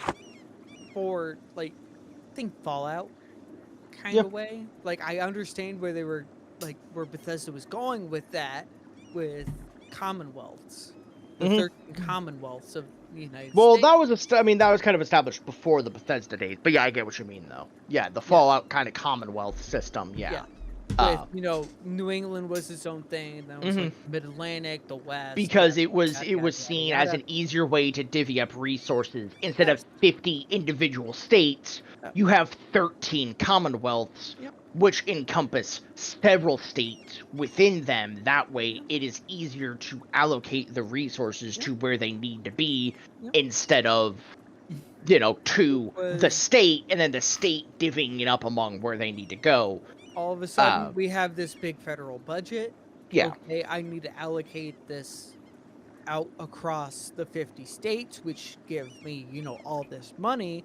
All of a sudden, the federal government can say, okay, I can give it to these 13, like, commonwealths. Within them, they have the states. Okay, they can be like, okay, say Connecticut for the New England Commonwealth, Mhm. you need more money for your infrastructure overall, Mhm. so we can keep this Commonwealth overall up to standard. It's this As big much thing. as I love our autistic ramblings and our artistic, It is 10:30. talkings, it is It is almost about 11. almost an hour and a half overtime. Usually, I don't really care, nor do I think. I mean, I don't think any of us really care because we don't really got No. anything else going on with our lives, other than Sean having school and work sometimes. Yeah. Yeah. But my brain is fried from staring at colorful map game for like the last 4.5 hours. Oh no, man! I I can go a little bit longer. usually I don't mind staring at the map game for upwards of 6 to 8 hours a day, but sitting here and playing as Switzerland and seeing France on my left and now the Ottomans to my right really makes me fearful for my life, because now I have to deal with the French and the Turks.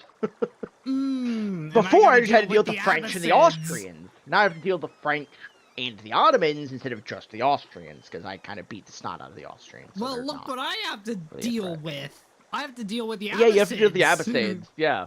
Hey, I mean, technically, we have a mutual respect of wanting them the fuck gone in the long run. Yeah. Do you have Exactly. colonialism yet, Chris? It's in my nation. I just can't get it yet. It's Okay. established. Like, I was it's because I was established in the knowledge Benin sharing with region. Poland right now, but when that was up, I was gonna offer it to you, but you already. I don't if you're already- know if you I have can. No, let me. colonialism. You guys have colonialism? No, I already have it. Apparently, when the fuck Oh. did that happen? I don't know, man. I can't even see you. I can see more of America than I can see of Sean. I can't see anything of Sean. No, I can't. Yeah, I can't see anything past like the Cape. I can see like the very. I can see the Cape of Good Hope. Anywhere past that, it's just Gone. non-existent. It does not matter. Okay, technically, if you want to be semantics, I can see Marib in Arabia, which is technically further east, but I don't count it because that's just Arabia, and Arabia is closer to Europe than it is, the fucking Japan. Oh god, yeah, I realize the cycle after this, because I'm in Europe now, Chris is in Africa, and Sean's in Asia. The cycle next time, when we eventually start the new game, will mean I'm gonna be stuck in Asia. Sean's gonna be in Africa, and Chris is gonna have to figure out what the fuck to do in Europe. Yeah. While me and true. Sean are accustomed to being in Europe, Chris isn't. It's been a while since I've been in Europe. I'm accustomed to playing European nations. I'm not really accustomed to playing other nations. While Chris is more used to playing in Africa or Asia, and not in Europe. Though, with how much, I don't know how much, further I'm obviously going to push Switzerland to my fucking limits until the game tells me no. But Switzerland does not have a very big tree, so I think my ultimate goal is to try to eat Germany and kind of form If Germany. you look at my tree, look at Songhai's tree, I'm pretty much, I've got a few missions I can do. Yeah. And that's kind of the pretty downside much. is when you get to this point, you kind of, with some nations, your trees are so small that it's is it really worth continuing? I'm gonna fucking push it until I get something that I can't really do much about, because I think that's kind of the ultimate thing. Is again, side thing before we end up ending it is, that's one thing I like about EU4 compared to HOI4. EU4 allows you to have more creative freedom with what you're going to do in the long run, while the HOI4 just feels like take over the world simulator. It's okay, you start as a nation, you complete several focuses, you own half of Europe by the mid 1940s, and then what do you do past that point? You just say, fuck it, let's just go to war with everyone and start taking over random nations. Oh, there's a one province minor in South America, let's go to war with them. Oh, there's a one province minor out in the middle of the fucking Pacific somewhere, let's go to war with them. Yeah. Well, EU4, it's like, yes, you could do a world conquest at EU4, but it's gonna take you a hell of a lot longer. It's gonna take you all fucking game to do it. Because, like, it's Yeah. gonna take you past the original end date of the game because of how much slower EU4 is, and how much differently the peace deals work, which, I will say, I pray that with Europa Universalis IV, the peace deals work similarly, but still slightly better, because there are some bullshit things with the peace in EU4 that I don't like at all. Like, I think I should be able to force an enemy to... Let's go into an hour philosophy thing about why you don't like this. I'm not going to, but it's like, I really feel like I really shouldn't have to either decide between forcing the enemy to concede defeat or taking territory. Why can't you do both?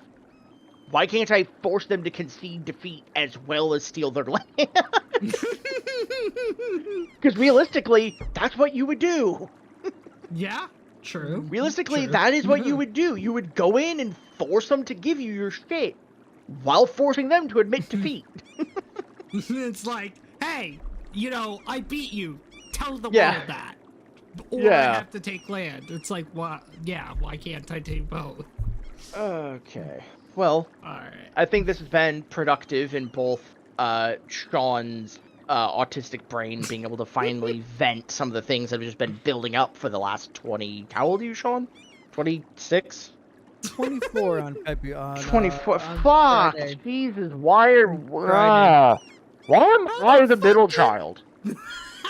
Why is Chris the 'Cause old you were man and Sean's the baby? Why do I have to be in the middle? Because you're Raisins. destined to be the one Actually, that no. forget. When it's between me, Sean, and Brian, I think I'm the oldest. Because I think Sean's you're the middle always- child. Because you're always going to be destined to be the invisible one. Weirdly enough, I'm the youngest of my family.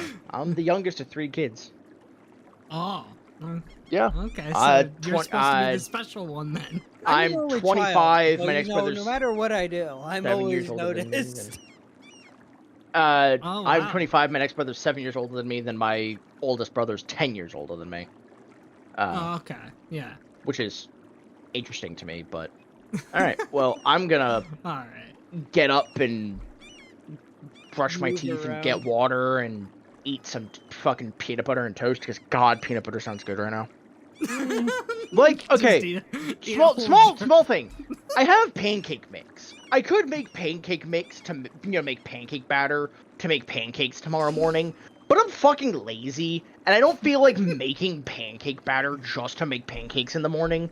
Like, could I make pancakes tonight and just like chuck them in the fridge or something? Yeah, well, that's not going to be the same. You're totally good. It's like, but it's like that's the difference between like fresh waffles and frozen waffles. You ever have a fresh waffle and then like have a frozen waffle and go like, wow, this sucks. I just throw them in the toaster. Yeah, no shit, Sherlock. No, I obviously chuck them in the microwave. No, I toast them too. I'm just saying, like, when you have like a fresh waffle and then you go from that to having like a frozen waffle you chuck in the toaster, it just doesn't hit the same. Also, I just realized EU4 has 373 achievements. Yeah. Damn. Fuck, I have pity 17. the man who's ever 100%ed this game. Yeah. That'd be pretty I interesting. mean, okay, to at see. least some of them are easy, like secure royal marriage, win a war, build up your army to your country's maximum army limit, conquer a Conquer province. the world with Ryuku as a one one faith. Have fun. What are some of these other ones? As a greedy ruler, take all of a nation's ducats in a peace deal. Yeah. 50 innovativeness? I don't think I've ever broken 20. You'd have to They're be like obviously not Korea paying or right. somebody.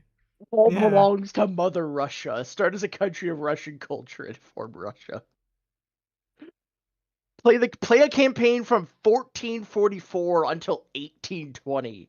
The achievement is just a little patience. Understandable, yeah. Triple A It's credit. As a neat. great power, take on 1,000 ducats of another nation's debt. Oh my Damn. god. I should have done that one time when Chris was like 25 loans deep. I don't think I have that. I know it's in my server somewhere, but I still fucking remember that we were playing and you were like 20 something loans deep, and neither of us knew how the fuck it got that bad. I had 25 loans for like in this street, like in this playthrough already. Yeah. Earlier on, like last week, I had 25 loans because I had to, God. like I took on so many mercenary groups. I was losing like 30 ducats a month or something, and I just kept taking more and more and more loans. It was like, oh fuck. Yeah. All right. I don't know how much. I'll end up seeing all of you guys later at some point in time. I imagine I'll end up seeing Sean and you eventually. So Yeah. I will see y'all later. Have a good night, bud. Bye bye. All right. See ya, everyone. Bye bye. Okay, God. All right. So that is going to be the end of tonight's stream. Oh my God, I'm exhausted. Like my brain is literally melting right now with how much we talked about and how much happened in the stream. Got a lot done as Songhai. Very, very happy about that. But we are way over time, so I'm going to do this quickly so that I can get off stream and actually go to the bathroom because I really got to go. So quickly, if you like what you saw, you want to see more of it, it would be great if you could give me a follow here on Twitch. It really means a lot, especially as a small streamer. Seriously, every little bit helps. And I'm very appreciative to those that decide to follow me. Thank you so much. I'm still gonna work towards getting people to or getting my friends together to do a Cards Against Humanity live stream. Do the thing we did last year. I think it'd be fun to do it over again and just have fun and sort of celebrate the fact that I've reached 40 followers. So like I said, if you guys want to see, if you want to help me out, or if you want to help me gain an even bigger following and you haven't done it already, I would greatly appreciate it if you guys could give me a follow here. It seriously, it means a lot. So thank you. But if you have any suggestions for ways I can improve the stream, games you want to see us play in the future, stuff like that, any ideas that you have, you can put in the Twitch chat right here to my left, or down below in the, or is it actually, it would be my right, actually, I think. No, I'm just trying to think, like, yeah, okay, so it would be my left. But yeah, Twitch chat there, suggestion box down below, or even the YouTube comment section. I do my best to check them all as often as I can and reply to as many people as I can. I do everything I can to make sure that I check everything, and see what I can realistically implement, see what games I could see us realistically playing. There's only so much I can do right now as a small streamer, and the budget's kind of tight, so there's not a lot I can do, but don't let that stop you from making ideas, because maybe I can make it happen at some point.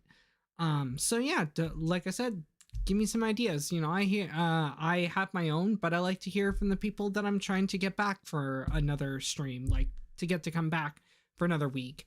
But yeah, but also if you want to follow me on X, my X account is at Allegius96110996. That is where I post whenever I'm going to be live, whenever I can't be live, whenever I update the schedule, stuff like that. All of that can be found there, so make sure you go and follow me on X if you want to stay the most up to date. If you want to subscribe to me over on my YouTube channel is Allegius Plays. That is where all of these live streams go after they premiered here. They usually go up within the first 24 to 48 hours after they premiered here. It just depends on how fast I can edit the video, render the video, and get it uploaded to YouTube.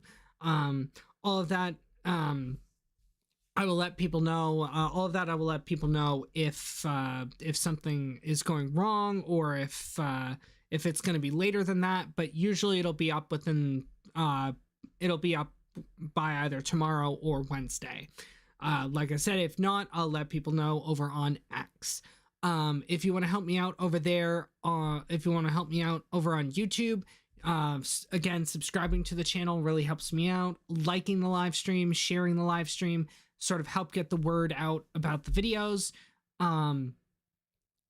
Every little bit helps. And especially, again, as a small streamer, word of mouth is sort of the best marketing option I have at this point.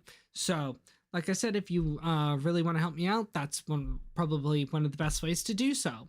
Also commenting on the video down below, again, whether it's a suggestion or an idea, or constructive criticism, or even if it's just an emoji, anything for the sake of engagement. It would show YouTube that there's activity on the video, and while if only one person comments, YouTube will probably not even do anything about it. But if they notice that there's some activity going on the video, they might boost it a little bit. So again, to those that have done it, thank you. Thank you so much. Comment or share. I greatly appreciate it. Thank you so much. And please do what you can. All I can ask is that if you feel so inclined, please help me out. But anyway, Wednesday will be American Truck Simulator.